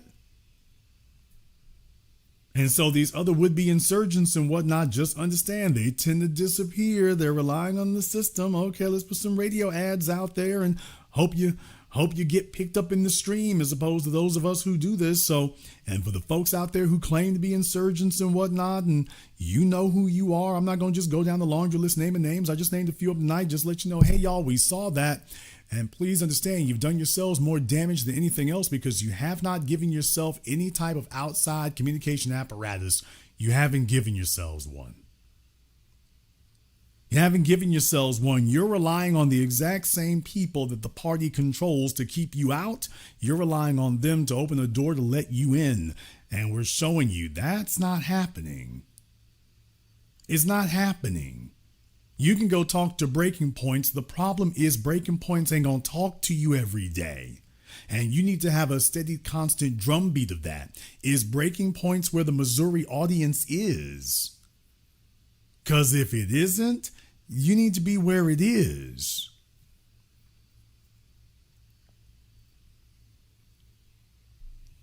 And what they did was they hid and whatever in the world they were doing. And I'm just showing you all that Roland and them have that wrong. It's not about can you get a better advertising agency and can you do that? It's about whether or not you are able to communicate to the actual folks who are going to be able to listen to you. And in this case, the problem is that the folks on radio and television, the old fossils who listen to the gospel radio stations, no dissing the gospel radio stations, but those are not the undecideds and independents who may vote for Trump if they think that you're not making a good enough offer. That's the problem.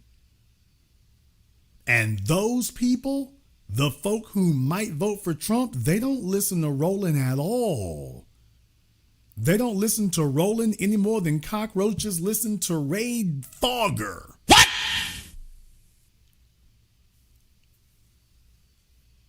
So that's why listening to him is an exercise in futility. He doesn't have the ear of the folks who are in between. Now, let me deal with some numbers right quick.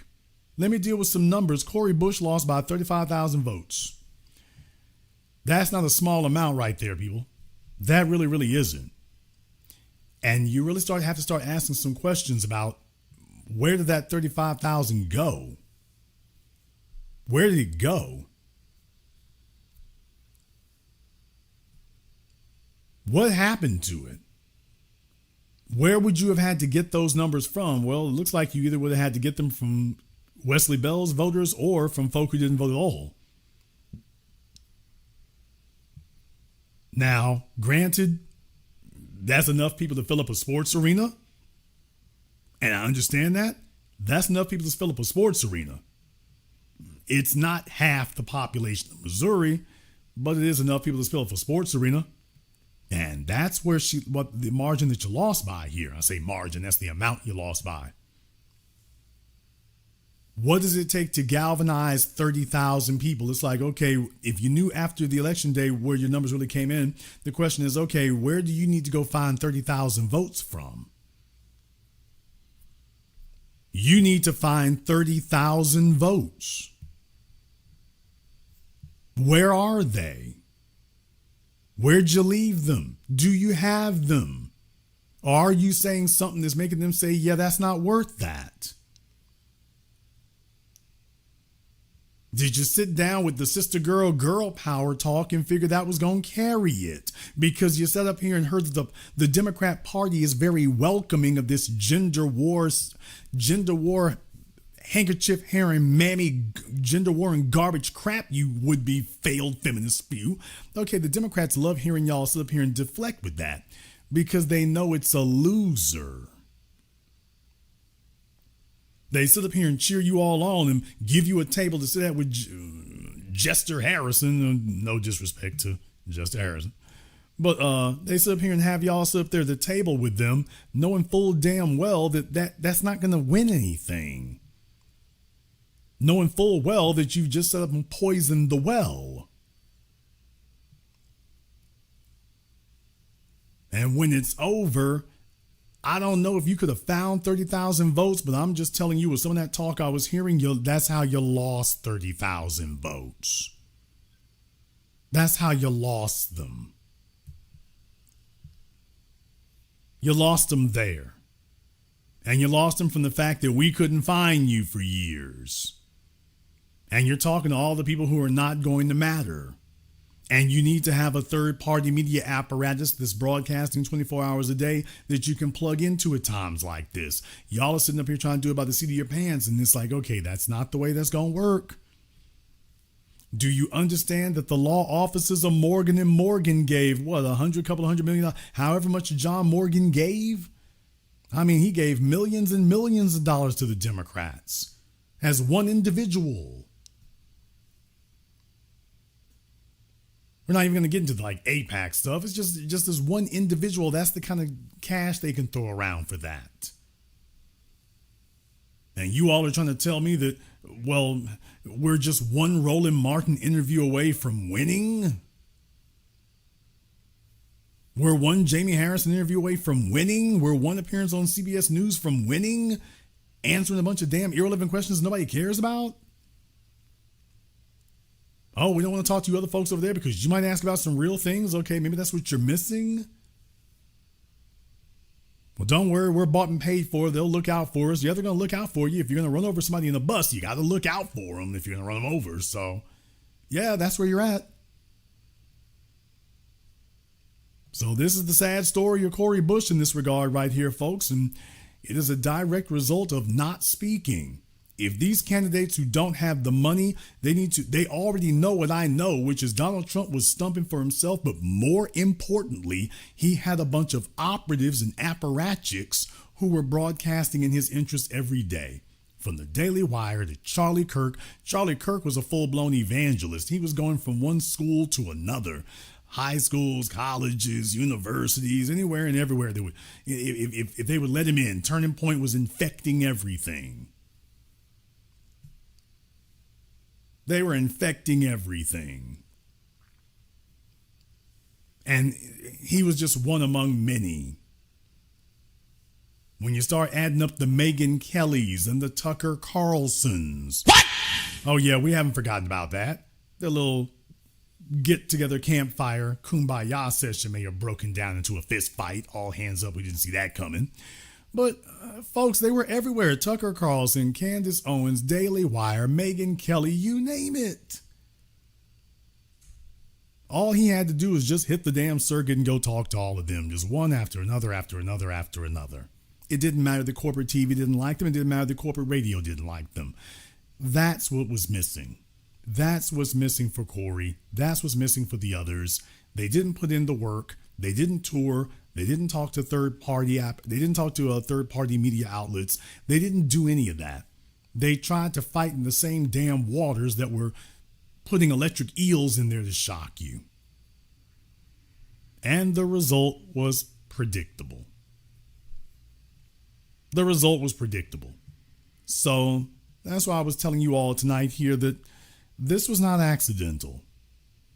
And this is why we have to keep broadcasting in our interest as we're doing, and we're going to continue making trouble for that because the folks that they're sending out here, these are bought and paid for, really, to be totally honest, kamikazes.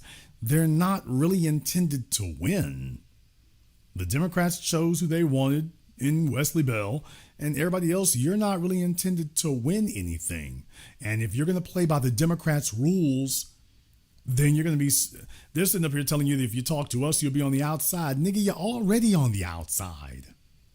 That's the crazy part. They're threatening you that if you talk to us, you're going to be on the outside. You're already out. You're already an outcast. You're already kicked out. You're not on your way out. You're already gone. They've already exiled you. And they're acting like, well, you know, when I heard her talking that garbage, when I heard Cori Bush talking about, well, you know, if you're the incumbent, they support you. And it's like, wait a minute, they didn't support you. So just recognize what it really is and what they're really doing and why it is that the old dead black media is trying to convince you that they got some kind of inside track. Spoiler alert, they don't. And why they're going to keep at it and it will not work. And why ignoring us was probably the biggest mistake that they could have made. Because at least you could have had somebody who'd be addressing these things and talking about them. You could have at least had that. You could have at least had that. You don't. But you could have. Charlie Kirk was not an anomaly, and Daily Wire was not an anomaly. That was a part of a strategy that was deliberately put together, and it worked. However, you may disagree. Therefore, we're going to go ahead and pin the Zoom link here in the chat room. So you are all welcome to give us a call here about this if you want to here. I've got some other things I want to touch on here in just a few moments, which I will be doing. But before I do that, I want to thank everyone who has contributed to support tonight's program on PayPal, Super Chat, Venmo. Shout out to Manza Musa. Yeah, been a minute since we've seen Mansa Musa, but thank you very much for your support tonight, brother. We appreciate that there in the super chat. Shout out here to Third Eye Open. Thank you for your support here as well, brother. We appreciate that also. To my man, Mr. Richburg. To Darius. Thank you for your support also. My man, Mark B, Najee, and everyone else here. Arthur Akello, Kenny, Tom Slick, 17 Love, and everybody else here. Thank you very much for your support tonight. We're going to go ahead and take a very brief commercial, non-commercial break. When we come back, I want to touch on a couple of other things here and more in addition to that. So just hang with us here. This is the Black Channel. Be the teacher, knowledge on the block. Got the kids learning, minds open like a lock. Books and skills from the east to the west. Bringing education, yeah, we're simply the best. Classes on fire, brains burning with desire. Innovation driving like a tire through the mire. Math, science, history, we got the whole range. Kids hitting new heights, teachers making a change. Used to be the teacher, stacking up the grades. Future bright shining, no need for no shades. Got the youth thriving, moving up the ladder. Smart and sharp, brains growing fatter. Lessons so lit, yeah, they stay in a blaze. Every mind sharp like a sword in the haze. Mr. B in the house breaking knowledge chains. Education kingpin, we ripping the games. Used to be the teacher.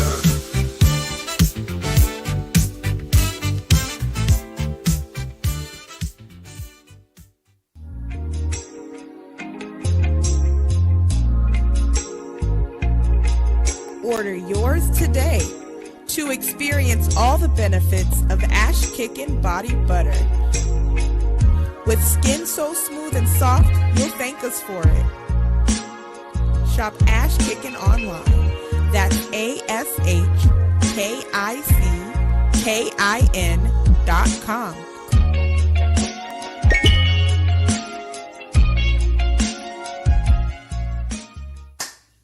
Hi, this is Brenda Starr, creator of Poetry with a Purpose and author of the book Pressed But Not Crushed. Pressed But Not Crushed is an anthology of political poems that address current and historical issues in American descendants of slave population and African American population. The book describes slaveries and its residuals, Jim Crow segregation, social depredation, and other relevant issues to American descendants of slaves and African Americans, including the current political climate that does not address our issues.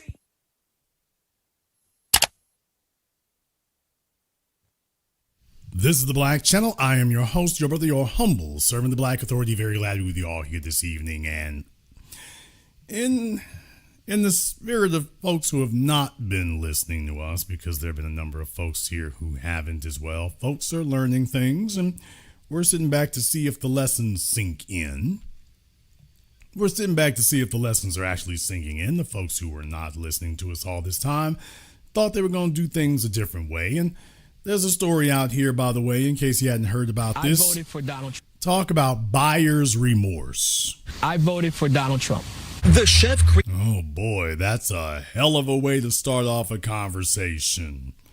You know it never ends well when you start off the conversation like that. I voted for Donald Trump.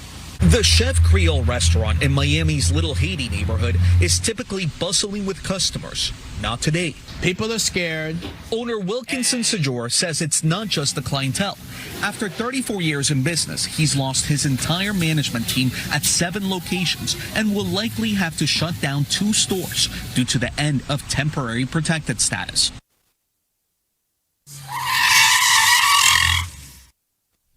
Now, did you all hear that? Let me back that up so you can hear that one more again. As the clientele. After 34 years in business, he's lost his entire management team at 7 locations and will likely have to shut down 2 stores. So he lost his entire management team.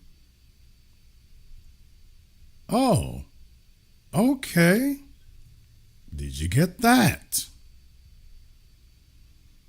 So, his entire management team. Okay. So we're not talking about line cooks or nothing here. Management. You mean the folks who run the place. So you see, he's a Haitian, and we're going to go make sure we put other Haitians, particularly illegal aliens, particularly illegals. Oh yeah, he doesn't really rock with none of us, even though he speaks English pretty well. Yeah, he's letting you know that, by the way, he's taking sides against us. How is you got 7 locations and you've lost all your management staff? People, how is that mathematically, numerically even possible? How is that numerically even possible?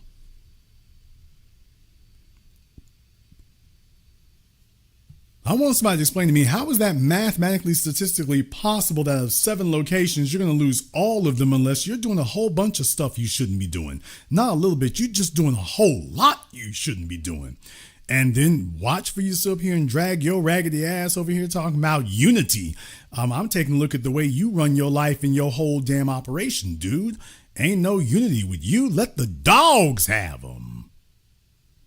Let the dogs have them. He's lost his entire management team at 7 locations and will likely have to shut down 2 stores due to the end of temporary protected status.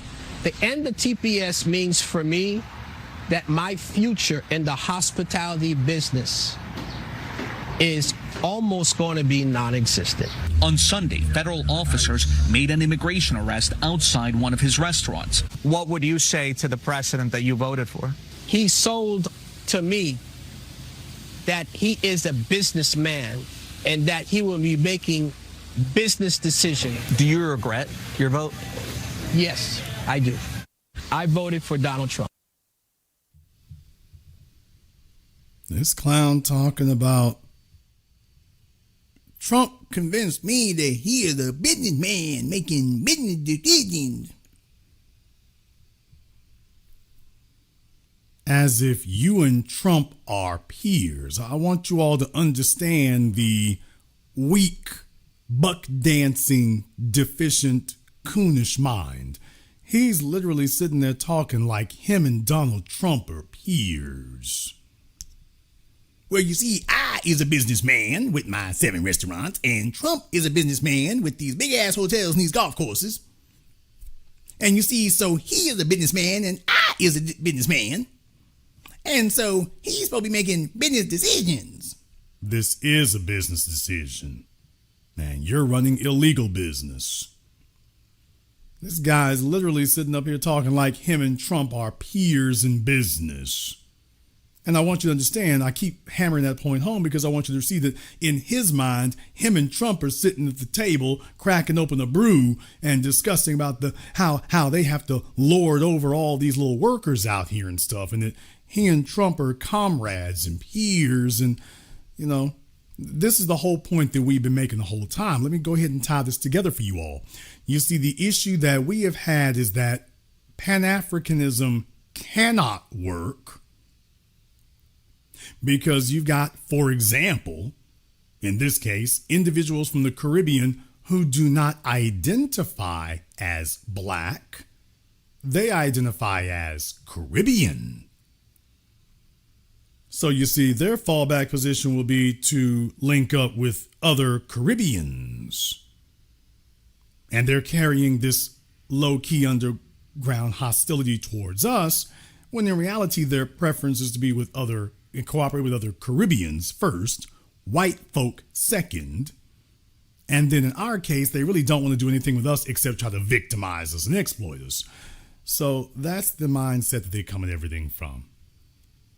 Now, I brought that up to tell you that was the hierarchy I just gave you. Well, we're going to work with other Caribbeans first and then with white folks. So as far as he was concerned, there's supposed to be camaraderie between them and other Caribbeans, and then camaraderie between them and white folk. Why, me and the white folk, we're supposed to be comrades here. We're supposed to be seeing eye to eye. We're supposed to be seeing that we have similar experiences. We're supposed to all be on the same page. You see what I mean? That was the idea. The idea is that, see, we got to understand it. we got an understanding. So he's literally sitting there telling you that he is indignant because he believed that he had an understanding with Massa. He had an understanding with Massa in the big house. See, we are business people. What he's saying is that we are different. I'm not like them foundational niggas y'all got over there. I'm not like them. That's what they, I didn't say him, that's what they are trying to communicate. That they are different. And by different, they mean that they are not like us, foundational freedmen, that they are like white folk. They're like them. Hey, don't be victimizing us. We're like you. They're not even looking at you so-called Pan-Africanists and saying that they're like you. No, he's looking at the white folk and saying, wait, I'm like y'all. I'm like you. And folks, if for those of you who might think that he's delusional, please understand, who brought them over here? What? Who brought them over here? That's the issue. Who brought them over here? Those are the folks that you really need to be watching. Because that's who gave them the impression that, oh, you're better than them, Negro. Why, you're so great, and we can't wait to get you over here. And as soon as you were no longer convenient, the same folks who told you they wanted to bring you over here are slapping cuffs on you in the most humiliating way possible and kicking your ass out the country and telling you don't come back or you'll be arrested for real this time. That's where they're at.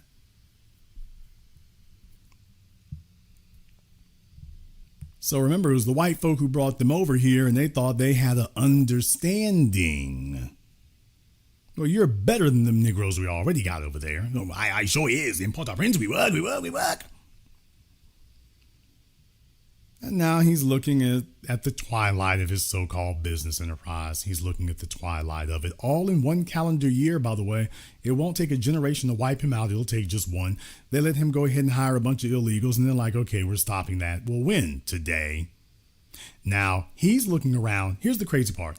This is what this dunkhead, coon-ass fool is sitting up here upset over. He's looking at all these, like, hotels in Miami or whatever, and he's saying, well, y'all got all them Cuban illegals working there and you're not rounding everybody up there. You're coming down here and going after the Haitians, but you're leaving all the white Cubans alone and the Puerto Ricans alone and the Dominicans alone. But you're sitting up here targeting us. Now, anybody who's been to Miami Beach or North Miami,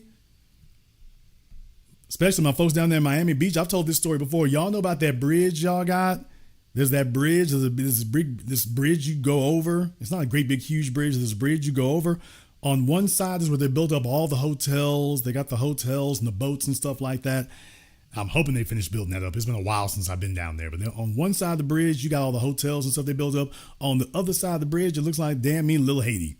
I mean, the Dollar General store with a bunch of folk milling around. It's one side of the bridge is billions of dollars, and the other side of the bridge is straight hood. Straight hood. And what I'm saying is, yeah, that's the way that goes. So if you're on one side of the bridge, you are protected. If you're on the other side of the bridge, it's open season. It's open season. And since you've made it very clear about where you stand in these regards here, I guess you thought what you told yourself, well, you didn't have to be with us about anything because, why, you've got some special exempt status. Okay. Literally, your exempt status is gone now. Literally is gone. And by the way, he better watch his paperwork. What? By the way, fella, you better watch your paperwork. Because if your paperwork is not up to code, if your paperwork is not good, I wouldn't be surprised if they come knocking on your door. And just go shut the whole damn thing down and you'll be looking at everybody else crazy and saying, well, why in the world is it that that's going on?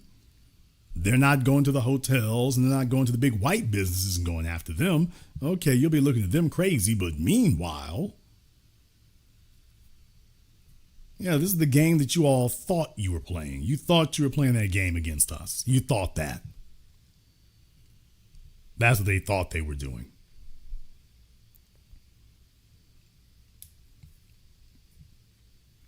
Now, I wouldn't be publicly admitting I was voting for Trump, as a matter of fact. I'd probably be smart enough not to say that. I would probably be a little bit smarter than him. I'd probably be smart enough not to say those kind of things. Going here to the other files, by the way. This coming in from Stephen Miller at the White House. Stephen Miller was showing this. By the way, folks, if you all want to know about the fruits of delineation, if you've wondered whether or not the fruits of delineation have started to bloom and ripen, New York Post is talking about why can't our kids read? Talking about teachers union in Albany and New York, but Stephen Miller has a slightly different take on it.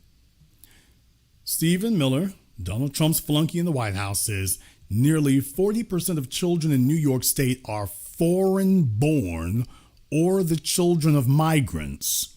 Of that group, almost about 85% are migrants from the third world. The education debate, like so many others, often disguises the real debate. So even the New York Post did not go into this detail that Stephen Miller did, saying that, by the way,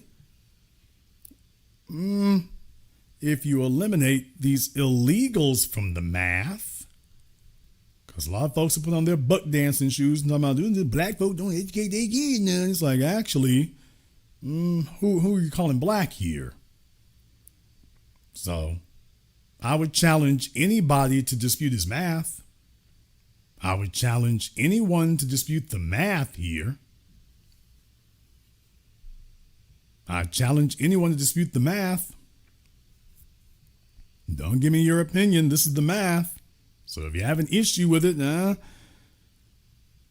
kind of puts a different light on it. Speaking of which, oh boy, look at this, y'all. They are over there tether banging. I mean, this is doing a whole bunch of here. This Caribbean woman claims that Nigeria has no culture. You have no culture, you have no this, you have no that. Right? But I mean, even though, like, you talk about like Nigeria, like the word Nigeria is not something you guys invented. It's like after the World War, Britain like threw you guys scraps and called you niggeria, basically. Called you fucking niggeria. A nigger area. That's what they called it. Nigger area. That's what they called it. And I'm like, wait, so you mean to tell me this is the shit? This is the, and then now that all this shit is cracked open, I'm just like, you mean to tell me this is the bullshit that you guys have been trying to wave over our fucking heads? Please. Niggeria? Please. Free Biafra! Free Biafra, no. Okay, you gotta be careful. When they start yelling for attention, they start squealing for attention. So you gotta be careful about that. And yes, I did notice the Barney wig, so I certainly get that. But yeah, man, they're over there banging. It's rough, man. It's rough. Everybody's trying to squad up now. Yeah, they got the Smurfette thing going on. They all squadding up over there, man. It's ugly. It is ugly. All right, let's go ahead and jump over here on Zoom right quick. Let me see. I think we got Brother Elijah over here on Zoom. Elijah, what's on your mind? Hey, big brother Jason, how you doing? Big brother, excellent broadcast. I gotta, for the sake of time, I'm not gonna take too much of your time, but I called it last week when I said this about Cori Bush. This woman, nobody wanted this woman, big brother, and for the simple fact that she's not saying anything. She just wanted to be there for a comfortable position. She wasn't doing nothing for Black people at all. And this whole thing with the Democratic Party, Jason, we got to speak truth to power.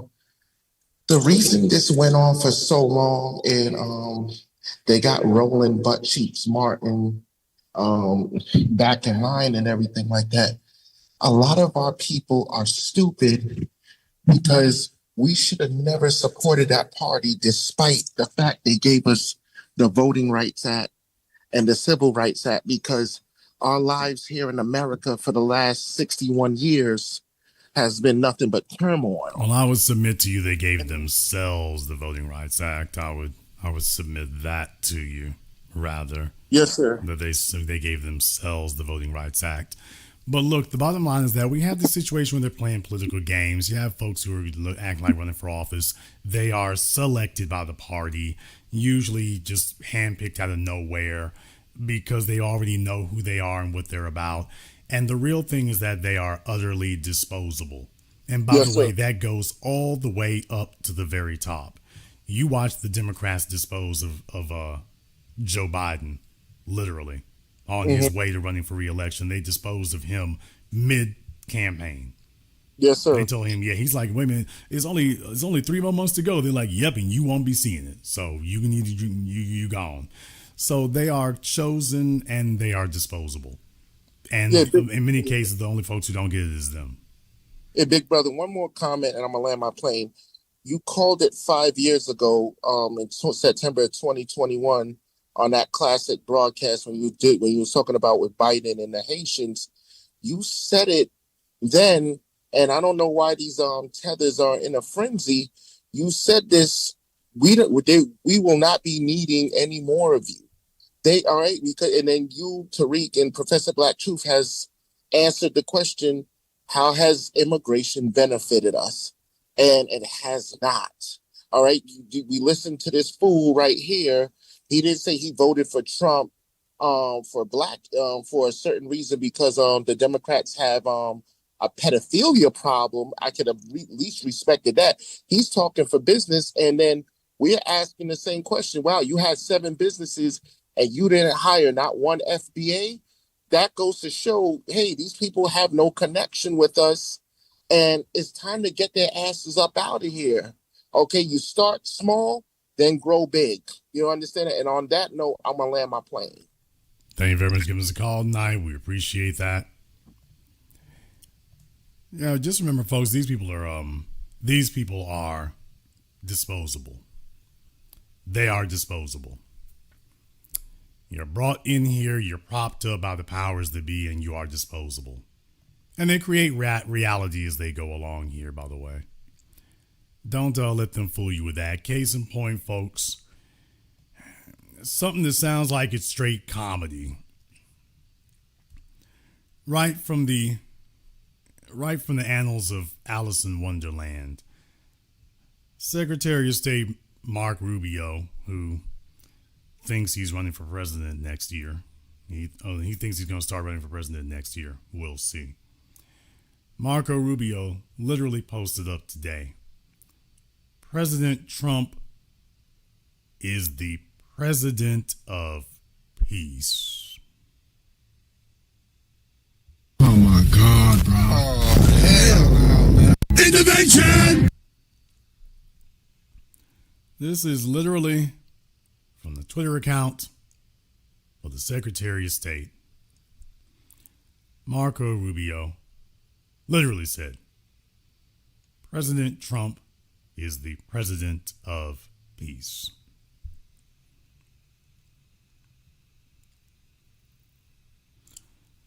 Ask Venezuela how peaceful he's made things. Ask Ukraine how peaceful things are going here. Ask Iran, ask southern Lebanon how peaceful things have been lately. Ask various places in Africa how much peace has broken out lately. Boy, if we have so much more peace, we might not be able to survive all this peace going on here right now. I mean, this is literally what he's saying, folks. We got so much peace that many of you are scared to go overseas right now because things are so peaceful. Yes, there's so much peace right now that Americans are on travel advisories in several countries. That's how peaceful things are. Things are so damn peaceful, we have travel advisories. So just understand, if it feels like a clown show, that's because it is. If it feels like a clown show, it's because it is. This is exactly what they're doing. So you have to go along. You have to prostrate yourself and look like an ass like this. This is exactly what you have to do. You have to do that. If you don't, well, you have to do this if you're going to be in line for whatever money that AIPAC and friends were giving Trump. So this is basically what Rubio has to do. I figure he's also going to bring some peace to Cuba before the year is over, I figure. they're going to wrap things up in Iran, and then they're going to bring some peace to Cuba next. So Cuba, get ready. You're about to experience some of Trump's peace. That's right, Cuba. Things are so peaceful under Trump that the lights are being blinked out and you're starving, and they're shutting down the power plants, and they can't keep the grocery stores stocked. And yeah, Donald Trump's about to bring his particular brand of peace to Cuba here shortly, I imagine. Since the blackouts haven't brought you all down yet, I figure he's going to send a couple of cruise missiles to inflict some of that peace in Cuba here in just a minute. So just in case you all things were too quiet over there, we're going to get some of that going for you. And once again, as I said, they are selected. They are selected and disposable. It depends. Rubio's not a shoo-in. Anything could happen between here and there. Anything could happen between here and there. So just in case you thought things couldn't get any wackier or weirder, there it is. We're going to go ahead and wrap things up here tonight. Before I do, I want to say thank you to everyone who's contributed to support tonight's program here, to William and Wesley. Thank you very much for your support here, to Rodney Scott, Notre Dame, and everybody else here who's contributed to support tonight's program. If you are new here to the Black Channel, welcome to the Haven of Intelligent Black Thought. We do this every weekend, holidays, some days in between. So click that subscribe button, the notification button. Join us each and every time that we're here. If you haven't been to blackchannelfilms.com, check out our groundbreaking best-selling documentary work at blackchannelfilms.com. I want to thank all of you for tuning in to tonight's program. Thank you for liking, subscribing, and sharing. And this concludes tonight's broadcast of the Black Channel. I am your host, your brother, your humble servant, the Black Authority. And until next time, my brothers and sisters from around the world, remember, black is the future, and the future is uncompromising.